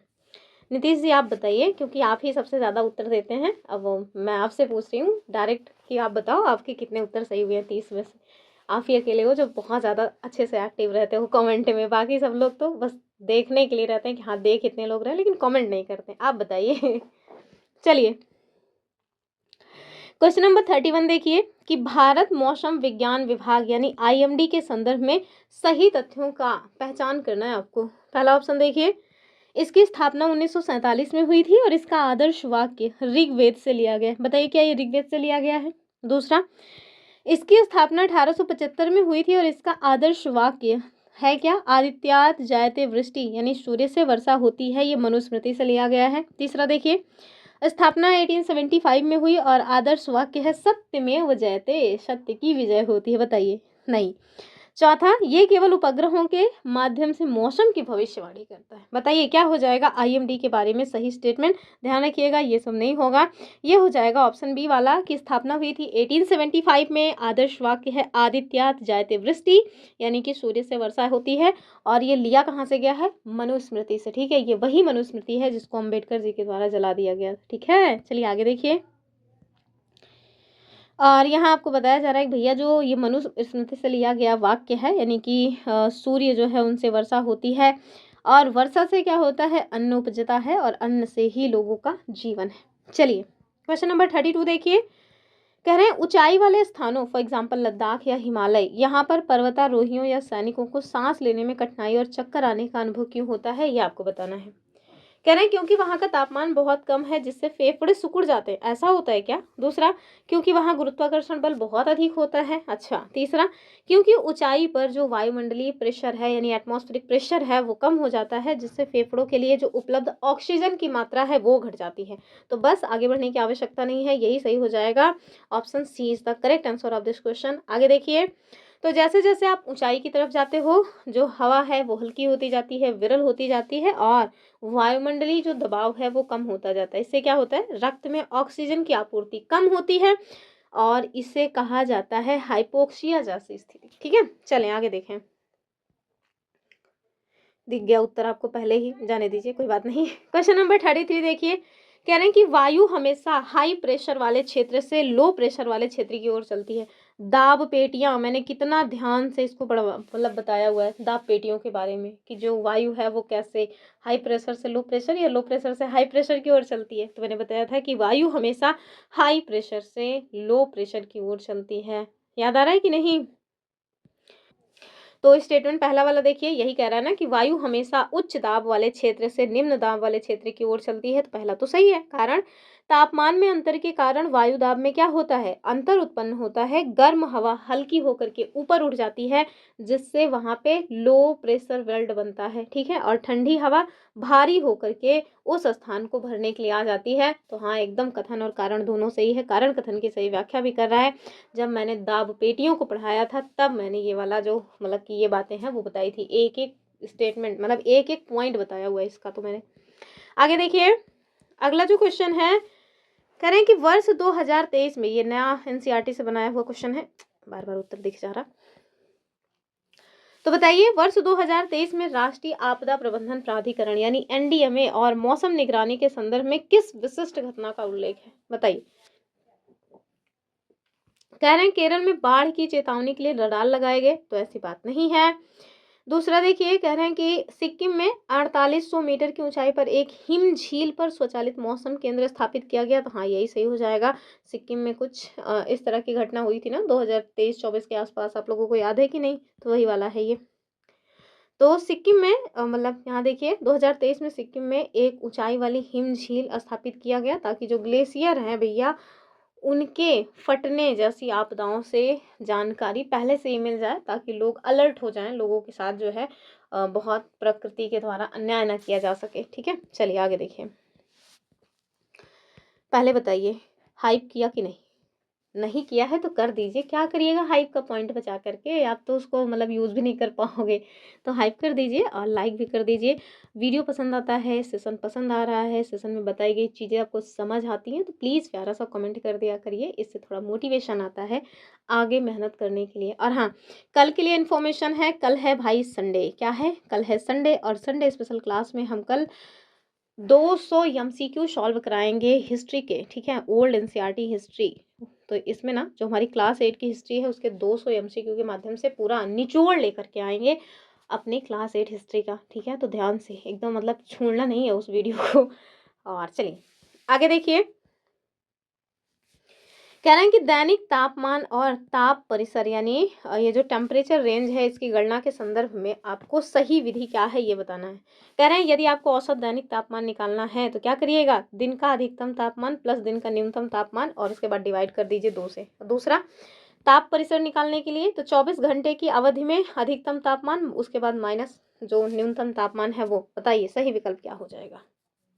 तो दोनों बातें सही है भैया, अगर आपको औसत दैनिक तापमान निकालना है तो आपको ये करना चाहिए और अगर आपको ताप परिसर निकालना है तो फिर आपको इस तरह के काम करने चाहिए। ऑप्शन सी सही हो जाएगा। ठीक है, नई एनसीईआरटी में सारी चीज़ें दी गई हैं। तो क्वेश्चन नंबर 36 देखिए, यहाँ पे कॉलम ए में प्राकृतिक संकेतक दिया गया है और कॉलम बी में मौसम का पूर्वानुमान दिया गया है। आपको बताना है कि अगर इस तरह की कुछ हरकतें आपको देखने को मिल रही हैं तो आप क्या समझेंगे। जैसे आपने देखा होगा बारिश और इसके मौसम में मेढक जो है ना वो ज़ोर-ज़ोर से टर्राते हैं और नॉर्मल आपको मेढकों की जो आवाज़ है वो सुनने को नहीं मिलेगी। तो आपने सुना होगा घर में पेरेंट्स बोलते हैं कि पानी बहुत बरसी, ठीक है? ऐसे ही मेरे यहाँ जब जानवर-वानवर के बच्चे एकदम फुदकने लगते हैं तो भी पेरेंट्स बोलते हैं कि पानी बरसने की संभावना ज़्यादा है, ठीक है? तो वैसे ही यहाँ पे कुछ संकेतक दिए गए हैं, आपको बताना है कि भैया कौन-सी जो संकेतक है वो क्या बताएगा। जैसे अब देखिए, सबसे पहले मेढकों की जो तेज़ टरटराहट है उसी को मिला लीजिए, यानी कि जब मेढक ज़ोर-ज़ोर से टर्रा रहे हैं तो क्या होगा, तो वर्षा आने का वो संकेत दे रहे हैं, आप बस समझ जाओ कि हाँ, बारिश हो सकती है। तो इसका तीसरा का 3 देखिए 2 जगह है तो ये दोनों तो उत्तर नहीं होंगे। फिर देखिए यदि जो चींटियाँ हैं वो अपने अंडे लेकर के किसी ऊँचे स्थान पे जा रही हैं, तब भी आप समझ लीजिए कि भाई बहुत तेज़ पानी बरसने की संभावना है, यानी भारी बारिश की संभावना है। तो ए का हो जाएगा 2 और 1 का 2, 3 का 3 ये देखिए ऑप्शन ए में है, ठीक है? इसका उत्तर भी हो जाएगा ऑप्शन ए वाला। चीड़ यानी जो पाइन है उनके शंकुओं का बंद हो जाना तो ये बताता है भैया कि नमी या मतलब कि आर्द्र परिस्थिति की संभावना है, तो इसका उत्तर होगा ऑप्शन ए। चलिए आगे देखिए, तो चींटियां जो है अपने अंडे लेकर के ऊपर जाती हैं, किस लिए? तो उनको लगता है कि पानी बहुत तेजी से बरस सकता है, इससे मेरे अंडे खराब हो जाएंगे, इससे अच्छा है कि चलो आगे बढ़ लो, ठीक है? तो मौसम पूर्वानुमान अभी आज आपके पास आईएमडी हो गया है, हमेशा से था नहीं, लेकिन लोग पहले भी अंदाजा लगा लिया करते थे, तो ऐसी ही कुछ चीजों को वो ऑब्जर्व करते थे। आगे देखिए, निम्नलिखित मतलब परिभाषाओं को सही सुमेलित करना है और बताना है फिर आपको सही उत्तर। चलिए, एक साइड शब्द दिया गया है, एक साइड परिभाषा दी गई है। कह रहे हैं कौशल यानी स्किल, प्रशिक्षण और संज्ञानात्मक यानी कॉग्निटिव, और आपके पास परिभाषा में है सीखने, जानने और समझने की प्रक्रिया, किसी कार्य को अभ्यास द्वारा सुचारू रूप से करने की क्षमता या फिर किसी विशेष कार्य के लिए आवश्यक कौशल सीखने की प्रक्रिया। और आपके पास कूट वगैरह है, फटाफट इसका मिलान कीजिए। तो मिलान करते हैं। सबसे पहले कौशल की बात करेंगे तो भाई किसी कार्य को या मतलब कि अभ्यास द्वारा सुचारू रूप से करने की जो क्षमता होती है उसको हम कहते हैं स्किल, ठीक है? और वहीं अगर हम ट्रेनिंग की बात करें तो भाई किसी विशेष कार्य को सीखने के लिए जो मतलब कि सीखना होता है उसे हम कहते हैं भैया ट्रेनिंग पे गए हैं।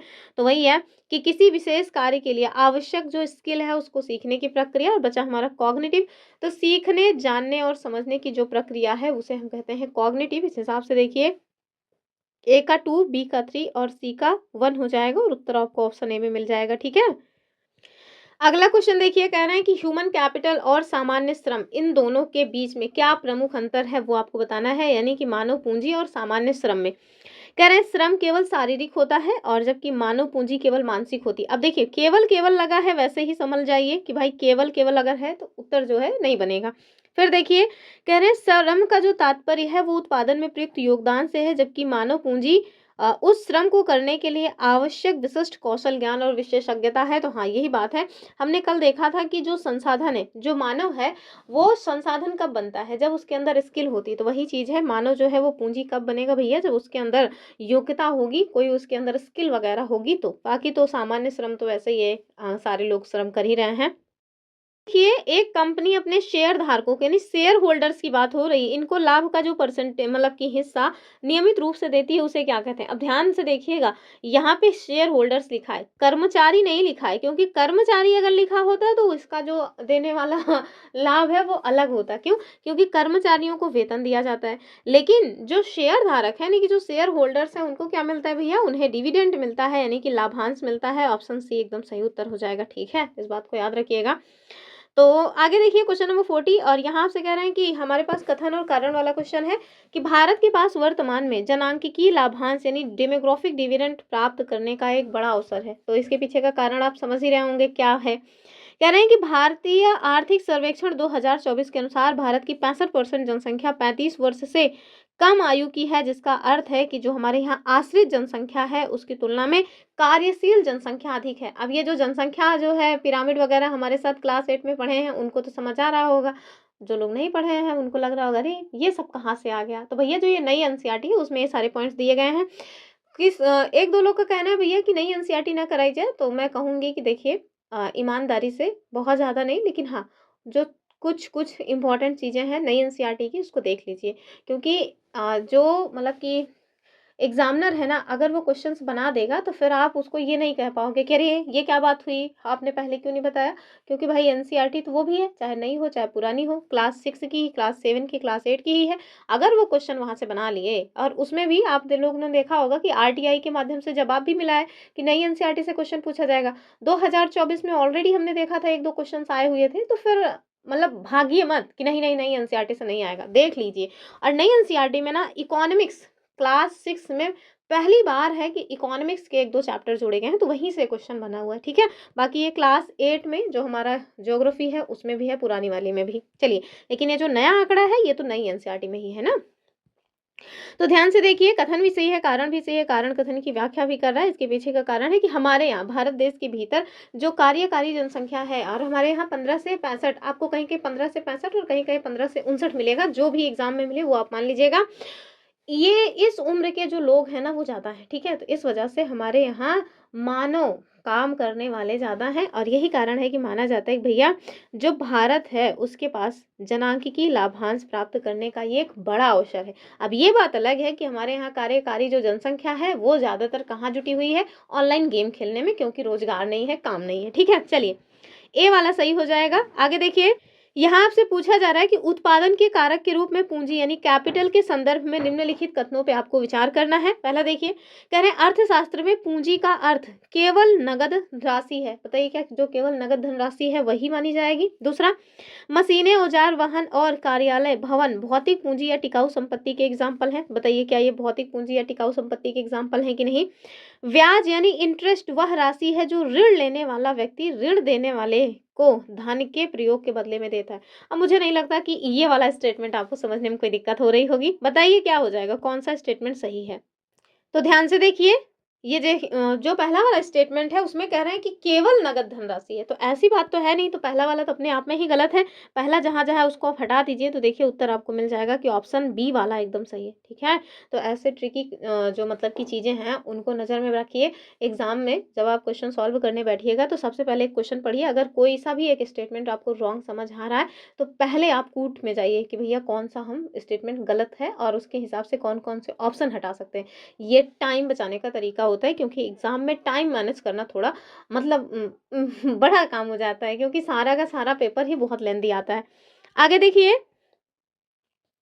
कह रहे हैं भारत में साक्षरता और उत्पादकता के संबंध में दिए गए आंकड़ों जो कि विश्व बैंक 2023 का अनुमान है, और इस पे कह रहे हैं कि आपको ना अवधारणाओं पे विचार करना है। तो 2023 में जो वर्ल्ड बैंक है, वर्ल्ड बैंक उसके द्वारा कुछ आंकड़े दिए गए हैं साक्षरता और उत्पादकता के से रिलेटेड, ठीक है, वहीं से क्वेश्चन बना हुआ है। कह रहे हैं उत्पादकता का अर्थ एक निश्चित समय अवधि में उत्पादन की मात्रा है। और दूसरा देखिए, भारत में वयस्क साक्षरता दर 2023 में जो अनुमान लगाया गया है पुरुषों के लिए 70% और महिलाओं के लिए 85%। ध्यान से देखिएगा इस पॉइंट को।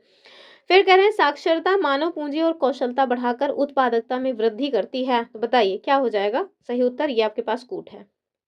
तो इतना तो हम लोग जानते ही हैं भैया कि अभी लड़कियों की स्थिति इतनी अच्छी नहीं हुई है कि महिलाएं जो है वो 85% उनकी में साक्षरता हो और पुरुषों में मात्र 70%। तो ये इतना आसान काम नहीं है। दूसरा वाला जहाँ जहाँ है उसको गलत करिए, केवल 2 यहाँ भी 2 यहाँ भी 2, तो ये नहीं होंगे उत्तर, इसका ऑप्शन नहीं हो जाएगा, ठीक है। तो ध्यान से देखिए, इसका जो सही उत्तर है वो हो जाएगा पहला वाला सही है, तीसरा सही है, लेकिन दूसरा स्टेटमेंट सरासर गलत है। तो यहाँ देखिए, जो वर्ल्ड बैंक 2023 में आंकड़े उसके द्वारा लाए गए हैं उसके हिसाब से पुरुषों की जो साक्षरता दर है वो 85% है, जबकि महिलाओं की 70% है, ठीक है। तो इस बात को ध्यान से देखिए। फिर देखिए, कह रहे हैं रत्ना के पॉज पॉइंट भोजनालय जो कि एक केस मतलब केस स्टडी है उसके संदर्भ में उत्पादन के कारकों के संयोजन में कौन सा विकल्प सर्वाधिक उपयुक्त है। बताइए। कह रहे हैं भूमि, सब्जियां, श्रम, रत्ना का प्रबंधन, पूंजी, रसोइयां, और दूसरा देखिए भूंजी नहीं, वो दरअसल भूमि है, भोजनालय का स्थान, श्रम 7 कर्मचारी, पूंजी, उपकरण और बैंक ऋण, और उद्यमिता रत्ना द्वारा जोखिम। हाँ बस बस यही उत्तर हो गया। अब आप सोच रहे होंगे कि ये सब क्या है, तो भैया ये इकोनॉमिक्स पहले मतलब बताया ना कि क्लास 6 में पहली बार इकोनॉमिक्स जोड़ा गया है और क्लास 8 में भी जोड़ा गया है, तो समझ लीजिए एनसीईआरटी में इकोनॉमिक्स आया हुआ है, तो वहां से क्वेश्चन बन सकता है, इस वजह से मैं मतलब करवा रही हूँ आपको। तो ध्यान से देखिए, भूमि, तो जो भूमि है यानी कि जो लैंड है उस पे आप देखिए लोग चाहे वो भोजनालय बनवा लें, चाहे वो स्कूल बनवा लें, चाहे वो होटल बनवा लें, कुछ भी बनवा लें, तो हाँ भूमि पे भाई भोजनालय का स्थान आराम से बन सकता है, ठीक है।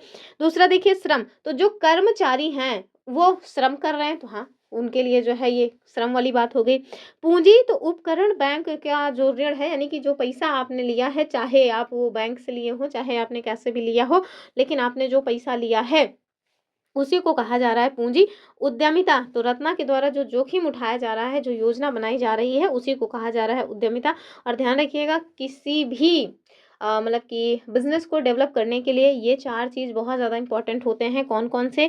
एक तो होना चाहिए आपके पास लैंड, दूसरा आपके पास होना चाहिए लेबर, और लेबर के साथ साथ आपके पास होना चाहिए कैपिटल, और कैपिटल के बाद जो आपके पास मानव हो वो कैसे हो? स्किलफुल हो। ये चार चीज़ें हैं जो किसी भी मतलब कि व्यापार को डेवलप करने के लिए बहुत ही ज़्यादा इंपॉर्टेंट होते हैं। ये चारों के चारों जो इकोनॉमिक्स के फैक्टर्स हैं उनके मतलब नाम आपको पता होना चाहिए कौन कौन से।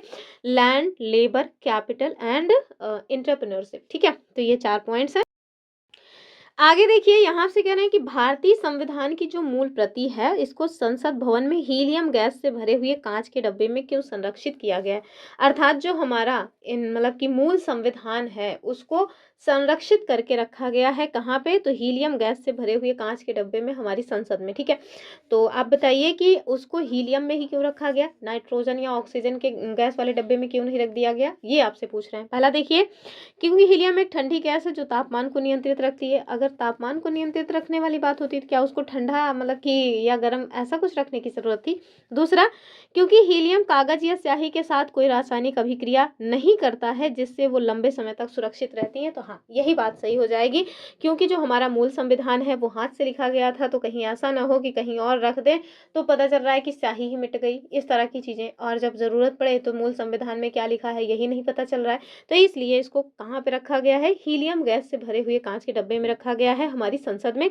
तो इसका उत्तर हो जाएगा ऑप्शन बी वाला। ठीक है, चलिए आगे देखिए।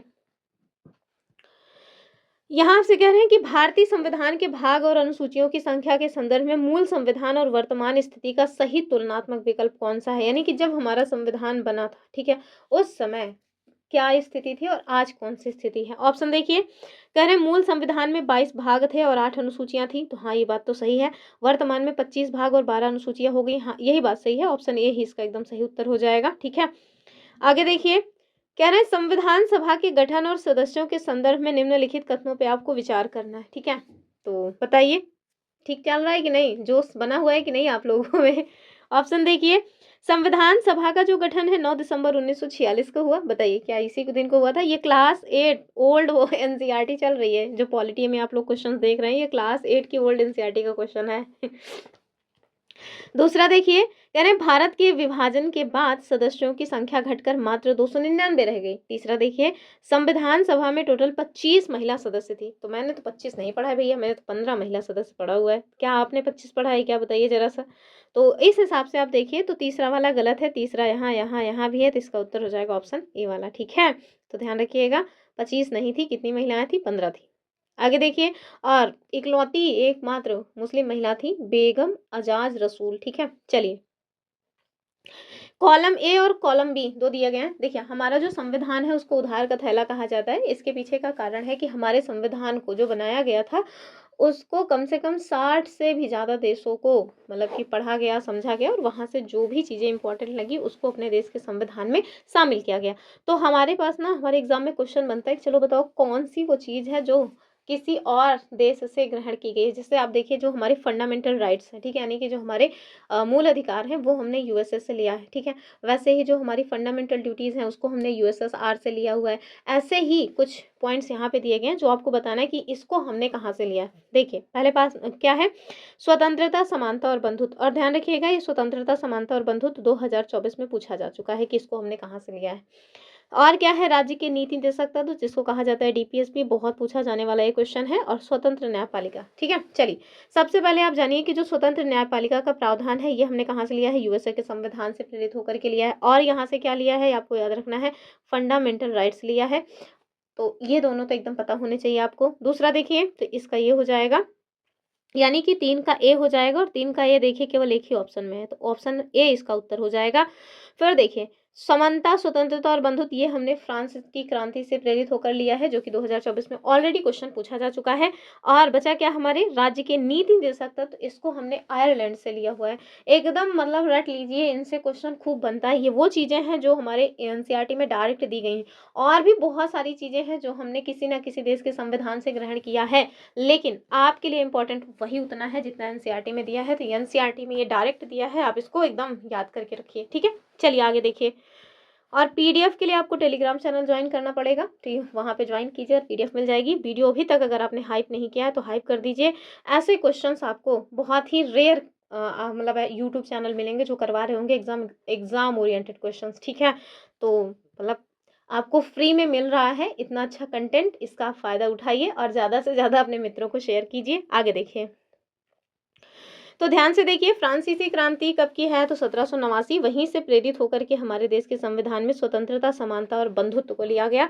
और हमने बताया आयरलैंड से हमने राज्य के नीति निर्देशक तत्व लिए हैं, डीपीएसपी, जो कि हमारे संविधान के भाग 4 में आर्टिकल कहाँ से कहाँ तक है, 36 से 51 तक है, ठीक है, याद रखिएगा। चलिए, बाकी स्वतंत्र न्यायपालिका का जो विचार है ये तो हमने यूएसए के संविधान से ही लिया हुआ है। क्वेश्चन नंबर 48 देखिए कि संविधान केवल सरकार की संरचना ही नहीं बताता बल्कि नागरिकों के अधिकारों और कर्तव्यों का उल्लेख करता है। कथन तो एकदम ठीक है। कारण कबड्डी के खेल के उदाहरण की तरह किसी भी देश को सुचारू रूप से चलाने के लिए एक स्पष्ट नियम पुस्तिका की आवश्यकता होती है ताकि विवादों का समाधान हो सके। तो हाँ, कथन भी ठीक है, कारण भी ठीक है, और कारण कथन की व्याख्या भी कर रहा है। किसी भी देश के लिए संविधान की आवश्यकता इसीलिए होती है। आगे देखिए, यहाँ आपसे कह रहे हैं क्वेश्चन नंबर 49 में कि डॉक्टर सच्चिदानंद सिन्हा, जो कि संविधान सभा के अंतरिम अध्यक्ष थे, एकदम रट के बैठिए, संविधान सभा के अंतरिम अध्यक्ष का नाम डायरेक्ट पूछा जाता है। कह रहे हैं कि इन्होंने अपने उद्घाटन भाषण में किन मूल्यों पर जोर दिया था, ये आपको बताना है। ऑप्शन देखिए, कह रहे हैं केवल आर्थिक विकास और औद्योगिकरण। अब जब केवल लग गया है तो वैसे ही हटा दीजिए। फिर विवेक, जन कल्याण, ज्ञान, सहिष्णुता और भारत के प्राचीन गौरव की ओर ले जाने वाली दृष्टि पर, तो हाँ, इसी पर उनके द्वारा भाषण दिया गया था। ऑप्शन बी सही हो जाएगा, ठीक है। तो उनके द्वारा क्या कहा गया कि कार्यवाही विवेक, जन कल्याण, ज्ञान, सहिष्णुता और न्याय से युक्त होना चाहिए ताकि भारत जो है वो विश्व के महान राष्ट्रों में अपना सम्मान पा सके, ठीक है। फिर देखिए अगला क्वेश्चन, तो क्या है, स्पीड ठीक लग रही कि नहीं? जो लोग स्पीड बढ़ाओ करते रहते हैं उनसे पूछ रहे हैं। आगे देखिए, भारतीय संविधान की मूल प्रति में किन ऐतिहासिक पौराणिक दृश्यों का चित्रण किया गया है, ये आपको बताना है। तो मूल प्रति की बात की जा रही है, जो अभी की सरकार चल रही है उसको अगर आप नजर में रख के देखेंगे ना तो फिर गलत कर देंगे। जब संविधान बनकर के लागू हुआ था उसकी मूल प्रति की बात हो रही है। तो उसमें क्या रामायण के लंका विजय का वर्णन है। दूसरा देखिए, महाभारत, गीता उपदेश, नटराज की छवि और अकबर मुगल, कुल मिला के हाँ सारी की सारी चीज़ें हैं। देखिए, रामायण में जो लंका विजय की बात है वो भी यहाँ पे आपको देखने को मिलेगा, और गीता का उपदेश भी, और नटराज की छवि भी, और अकबर का जो मुगल स्थापत्य है वो भी आपको देखने को मिलेगा, ठीक है। तो संविधान की जो मूल प्रति है, पहले यही जानिए कि उसकी सजावट करने का काम किसने किया है, तो नंदलाल बोस और उनके सहयोगियों ने, ठीक है। उन्होंने इसमें रामायण, महाभारत, नटराज और मुगल काल के चित्रों को शामिल किया है, तो इस बात को भी पता होना चाहिए। तो 50 क्वेश्चन हो चुके हैं, बताइए दरअस कितने सही हुए आपके 50 में? कमेंट कीजिए, मैं कमेंट में वो देख रही हूँ कि भैया किसके कितने सही हो रहे हैं। अब एग्जाम एकदम सर पे आ गया है, तो अब तो मतलब एक्यूरेसी थोड़ा ठीक ठाक होनी चाहिए। आगे देखिए, कह रहे हैं संविधान निर्माण को प्रभावित करने वाले कारकों के संदर्भ में जो वसुधैव कुटुंबकम और सर्वे भवन्तु शिखना है, ये किस बात का उदाहरण है, ये आपको बताना है। बताइए, पश्चिम देशों के लिए मतलब पश्चिम देशों से लिए गए उदारवादी विचार, तो ऐसी कोई बात ही नहीं है। भारत की सांस्कृतिक और सभ्यतिक विरासत का प्रभाव, या फिर स्वतंत्रता संग्राम के दौरान जो उभरे राजनीतिक नारे थे वो, या फिर आधुनिक लोकतांत्रिक जो सिद्धांत है उनका विरोध। तो ध्यान रखिएगा बी वाला सही हो जाएगा कि भारत की जो सांस्कृतिक और सभ्यता है उसका जो विरासत है इसका प्रभाव, तो ऑप्शन बी एकदम सही हो जाएगा, ठीक है। चलिए, कह रहे हैं संविधान सभा की जो प्रारूप समिति यानी कि जो ड्राफ्टिंग कमेटी है, इसके अध्यक्ष कौन थे जिनके द्वारा संविधान का प्रारंभिक मसौदा तैयार किया गया था, और ये वही व्यक्ति हैं जिनको आप लोग संविधान के पिता के नाम से जानते हैं। अब मुझे नहीं लगता कि आप लोग मतलब कि गलत करेंगे, तो याद रखिएगा संविधान सभा की जो प्रारूप समिति यानी ड्राफ्टिंग कमेटी बनाई गई थी उसकी अध्यक्षता बी आर अम्बेडकर जी के द्वारा की गई थी। ऑप्शन सी सही हो जाएगा, ठीक है। फिर देखिए डॉक्टर राजेंद्र प्रसाद के अनुसार संविधान की सफलता अंततः किस पर निर्भर करती है, ये आपको बताना है। बताइए उन्होंने क्या कहा कि जो संविधान है वो किस उसकी सफलता किस बात पे डिपेंड करती है। केवल एक लिखित दस्तावेज की पूर्णता पर, तो केवल लगा है वैसे ही हटा दीजिए। अथक परिश्रम, उत्कृष्ट नैतिक पुनर्जीवन और एक दूसरे के विचारों के सम्मान पर, तो हाँ भैया यही हो जाएगा, ऑप्शन बी एकदम ठीक है। ठीक है, इस बात को ध्यान से देख लीजिए। क्वेश्चन नंबर 54 देखिए, कह रहे हैं कि 17वीं शताब्दी में यूरोपीय बाजारों में भारतीय कपड़ा जो छीट है इसको लेकर के विवाद क्या हुआ था। आपको पता है भारत का ये जो छीट वाला कपड़ा है ये यूरोप में इतना ज़्यादा प्रचलन में था, इतना ज़्यादा प्रचलन में था कि वहाँ की जो मार्केट है उसमें आपको केवल और केवल यही जो कपड़े हैं वही आपको देखने को मिल रहे थे, और इसके अलावा जो अन्य कपड़े थे उनकी डिमांड ही खत्म हो गई थी। इससे उनका जो व्यापार है भैया बहुत मतलब चरमरा गया, डगमगा गया था। मजबूरी में उन लोगों ने कहा कि नहीं, बैन करो इनको। जैसे अभी आप देखिए भारत देश में चाइना की जो वस्तुएं हैं वो एकदम मतलब उनकी एकदम भरमार है, चारों तरफ आपको चाइना की वस्तुएं देखने को मिलती हैं। तो होली मतलब दिवाली पे लोग थोड़ा सा जाग मतलब कि पता नहीं कैसे अचानक से उनकी जो छठी इंद्री है वो खुलती है, जो तीसरा नेत्र है वो खुलता है, और कहते हैं कि दिवाली पे हम लोग जो लाइट्स है वो नहीं चलाएंगे, बाकी टाइम पे वो मतलब कि खूब यूज करेंगे एकदम धड़ल्ले से, चाइना का सामान यूज करेंगे, बस दिवाली पे एक दिन के लिए पता नहीं क्या करते हैं। तो यही वाली चीज है, आज जैसे हम लोगों की स्थिति क्या हो गई कि हम लोग दूसरे देश के सामान पे डिपेंड हो गए। एक समय ऐसा था जब हमारा गोल्डन टाइम था, जब भारत सोने की चिड़िया था, उस टाइम पे आप देखिए क्या था स्थिति कि हमारे यहाँ के जो कपड़े हैं वो यूरोप में, यानी कि यूरोप जैसे जो वहाँ पे जो कंट्रीज हैं वहाँ इतना ज़्यादा डिमांडेबल थे कि उन लोगों की मार्केट डाउन हो रही थी। क्यों? क्योंकि हमारी जो मतलब हमारे जो कपड़े हैं उनकी मार्केट में एकदम छाए हुए थे। ठीक है, तो कह रहे हैं कि भारतीय छीट की गुणवत्ता बहुत खराब थी, ऐसा नहीं है, भारतीय छीट की गुणवत्ता बहुत अच्छी थी, लोग इसको बहुत पसंद करते थे। दूसरा, भारतीय छीट पर बने डिजाइन धार्मिक रूप से आपत्तिजनक थे, बिल्कुल भी नहीं। ये देखिए भारतीय छीट जो है यूरोप में इतना लोकप्रिय हुआ कि वहाँ के स्थानीय कपड़ा उत्पादकों के संरक्षण के लिए इंग्लैंड और फ्रांस को उसके आयात पर प्रतिबंध लगाना पड़ा। जैसे आप देखिए अभी जो है अभी भी लगाया जाता है, अब क्या करते हैं टैरिफ बढ़ा देते हैं कि चलो भैया बहुत ज़्यादा टैरिफ लगा देंगे तो कपड़े महंगे हो जाएंगे, या कोई भी सामान है महंगा हो जाएगा अगर टैरिफ उस पर ज़्यादा लग जाएगी तो। चलिए क्वेश्चन नंबर 55 देखिए कि भारतीय महाकाव्यों रामायण और महाभारत के लोक संस्करणों के संदर्भ में निम्नलिखित कथनों पे आपको विचार करना है। कह रहे हैं ये महाकाव्य केवल संस्कृत भाषा में उपलब्ध है, इनका कोई अन्य अनुवाद नहीं है। ऐसी बात तो है ही नहीं। आप देखिए जो हमारा महाभारत है उसका कितना बढ़िया अनुवाद किया गया है। कौन सा अनुवाद है? और क्या आपको याद आ रहा है कि इसको किस नाम से यहाँ मतलब कि अनुवाद किया गया है? बताइए जरा सा, अभी मेरे दिमाग से स्किप कर गया है। हाँ याद आ गया, रज्मनामा करके। तो आगे देखिए कह रहे भारत की कई जनजातियों जैसे भील, गोंड, मुंडा, इनके पास इन महाकाव्यों के अपने अपने संस्करण और किंवदंतियां हैं, बिल्कुल हैं। तो ये वाला तो वैसे ही गलत हो गया, पहला जहां जहां उसको हटा दीजिए। देखिए उत्तर आपको मिल गया कि दूसरा और तीसरा सत्य है। ठीक है, और यहाँ पे देखिए तमिलनाडु की एक जनजाति है इरुला, इसने एक पत्थर को संरक्षित रखा है जो ये स्मरण कराता है कि पांडव उनके क्षेत्र से गुजरे हुए थे। ठीक है, तो आप ये तो समझिए कि ये दोनों सही हुए। आगे देखिए 56 नंबर का क्वेश्चन है और ये क्लास 6 एनसीईआरटी नई वाली से बना हुआ है कि 14 जनवरी के आसपास जो मनाया जाने वाला मकर संक्रांति त्यौहार है, ठीक है, तो जब फसल की कटाई होती है तो मकर संक्रांति का त्यौहार मनाया जाता है। आपको बताना है कि अलग अलग जगहों पे इसको कौन से अलग अलग नामों से जाना जाता है। जैसे हम लोग क्या कहते हैं, खिचड़ी कहते हैं, हम लोगों के यहाँ जो कहते हैं खिचड़ी कहते हैं। आप लोगों के यहाँ क्या कहते हैं बताइए? तो जो नई फसल है, नई फसल इट मीन्स आप देखिए जो धान है वो खत्म हुआ रहता है, उसकी कटाई पिटाई बिनाई सब कुछ हुई रहती है, उसके बाद जो है जो खिचड़ी है वो भगवान जी को बना करके चढ़ाया जाता है, ऐसी मान्यता है। आप लोगों के यहाँ क्या है जरा बताइए। तो देखिए पोंगल की बात करें, माघ बिहू, कुछ पता हो या ना पता हो, ये जो बिहू है ना आप समझ लीजिए बिहू कैसा भी बिहू अगर लिखा हो तो आप समझ लीजिए कि वो असम का ही है। मैं तो ऐसे याद करके रखी हूँ भैया, असम की बहू। ठीक है, तो याद रहता है कि बिहू जो है वो असम में ही मनाया जाने वाला त्योहार है। तो इसी को पहले देखेंगे। 2 का ए कहाँ दिया हुआ है? तो 2 का ए देखिए केवल एक में दिया है और आपका उत्तर बन गया। पर हम लोग चूंकि प्रैक्टिस कर रहे हैं तो और भी देख लेते हैं। तो पोंगल भाई तमिलनाडु में बोला जाता है, और जो उत्तरायण है ये गुजरात में बोलते हैं, और जो लोहड़ी माघी है ये बोलते हैं पंजाब में। तो पंजाब में लोहड़ी मनाया जाता है। कुल मिलाकर के है वही खिचड़ी वाला ही त्योहार, मकर संक्रांति ही, बस अलग अलग जगहों पे इसको अलग अलग नाम से जानते हैं। ठीक है, चलिए आगे देखिए। पहले बताइए हाइप किया कि नहीं। आगे देखिए क्वेश्चन नंबर 57 देखिए, ये थोड़ा कठिन टाइप का क्वेश्चन है कि निम्नलिखित विचारकों और उनके कथनों को सुमेलित कीजिए जैसे कि हमारी बुक में दिया गया है। तो मिलान करिए। क्या कौन नाम किनके हैं?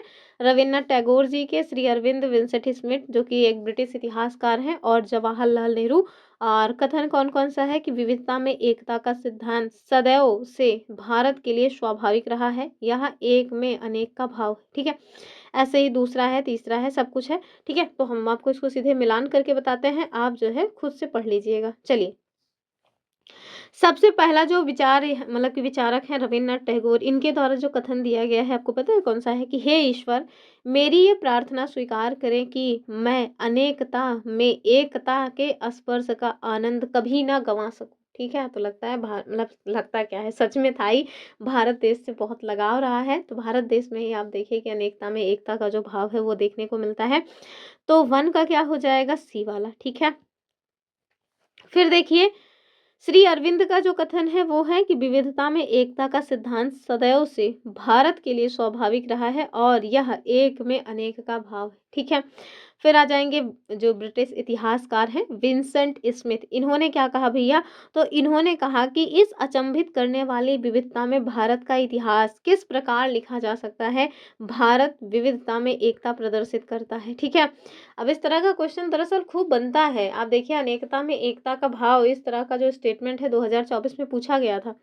फिर देखिए जवाहरलाल नेहरू, तो जवाहरलाल नेहरू जी ने कहा भैया कि हर जगह मुझे एक सांस्कृतिक पृष्ठभूमि मिली, रामायण और महाभारत की घटनाएं निरंतर ग्रामीणों के अंतर्मन पर भी अंकित थी। तो इसका उत्तर हो जाएगा कि ऑप्शन ए वाला सही है। ठीक है, चलिए आगे देखेंगे, इसको एक दो बार पढ़िएगा, ऐसे नहीं समझ आएगा ये क्वेश्चन आपको, मतलब समझ तो आ ही गया होगा, ऐसे याद नहीं रहेगा, ये मैं कह रही हूँ। और जो नई एनसीईआरटी है ना, बहुत कंसेप्चुअल है, बहुत ज़्यादा उसमें कंसेप्ट वाली चीज़ें हैं, इसी वजह से आप लोगों को मतलब कि बहुत रुला रही होगी वो पर कोई बात नहीं, अगर एग्जाम में फंस गया क्वेश्चन ना तो फिर हंसते हुए आएंगे बाहर। क्वेश्चन नंबर 58 देखिए, कह रहे हैं पंचतंत्र की कहानियां जो मूल रूप से संस्कृत में लिखी गई थी, विविधता में एकता और वैश्विक साहित्य का एक उत्कृष्ट एग्जाम्पल है। बताइए, कारण क्या है कि इसका मूल पाठ 2200 साल पुराना है और इसके 50 से अधिक भाषाओं में और 200 से अधिक रूपांतरण उपलब्ध हैं जो भारत से लेकर दक्षिण पूर्व एशिया तक और पूरे यूरोप तक में पढ़े जाते हैं। तो ये बात तो है। अब देखिए कि अगर किसी पुस्तक का सर्वाधिक लैंग्वेजेस में अनुवाद किया गया है तो वो पंडित जो विष्णु शर्मा के द्वारा लिखी गई कहानी है पंचतंत्र की कहानी, वही है। ठीक है, तो दूसरा बात तो सही है, तो आपको बताना है सही उत्तर, और ये आपके पास विकल्प है।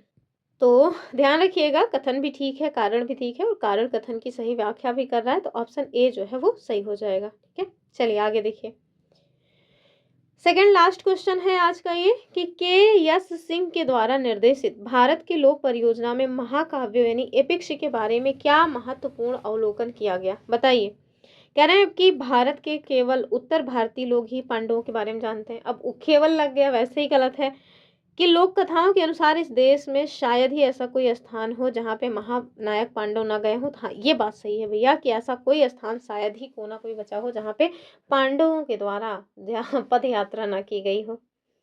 लास्ट क्वेश्चन आ गया है और रिलैक्स हो जाइए अब आप लोग फटाफट इसका उत्तर दे करके। कह रहे हैं भारतीय संस्कृति जो विविधता है इसको किस रूप में देखती है, ये आपको बताना है। विविधता एक विभाजनकारी शक्ति है, इसको समाप्त करना चाहिए? बिल्कुल नहीं, विविधता को समाप्त नहीं करना है। फिर देखिए, विविधता को संपन्नता के रूप में प्रचारित किया जाता है, तो हाँ भाई ये तो होना चाहिए, तो एक जहां जहां उसको पहले हटा दो और दूसरा होना चाहिए। तीसरा देखिए, विविधता को पोषित करने वाली अंतर्निहित एकता को कभी भी दृष्टि से ओझल नहीं होने दिया जाता। बताइए क्या हो जाएगा तो देखिए, दूसरा और तीसरा यही जो है थोड़ा सकारात्मक टाइप के लग रहे हैं, ऑप्शन सी जो है वो सही हो जाएगा। ठीक है, ऑप्शन सी एकदम सही उत्तर है इसका।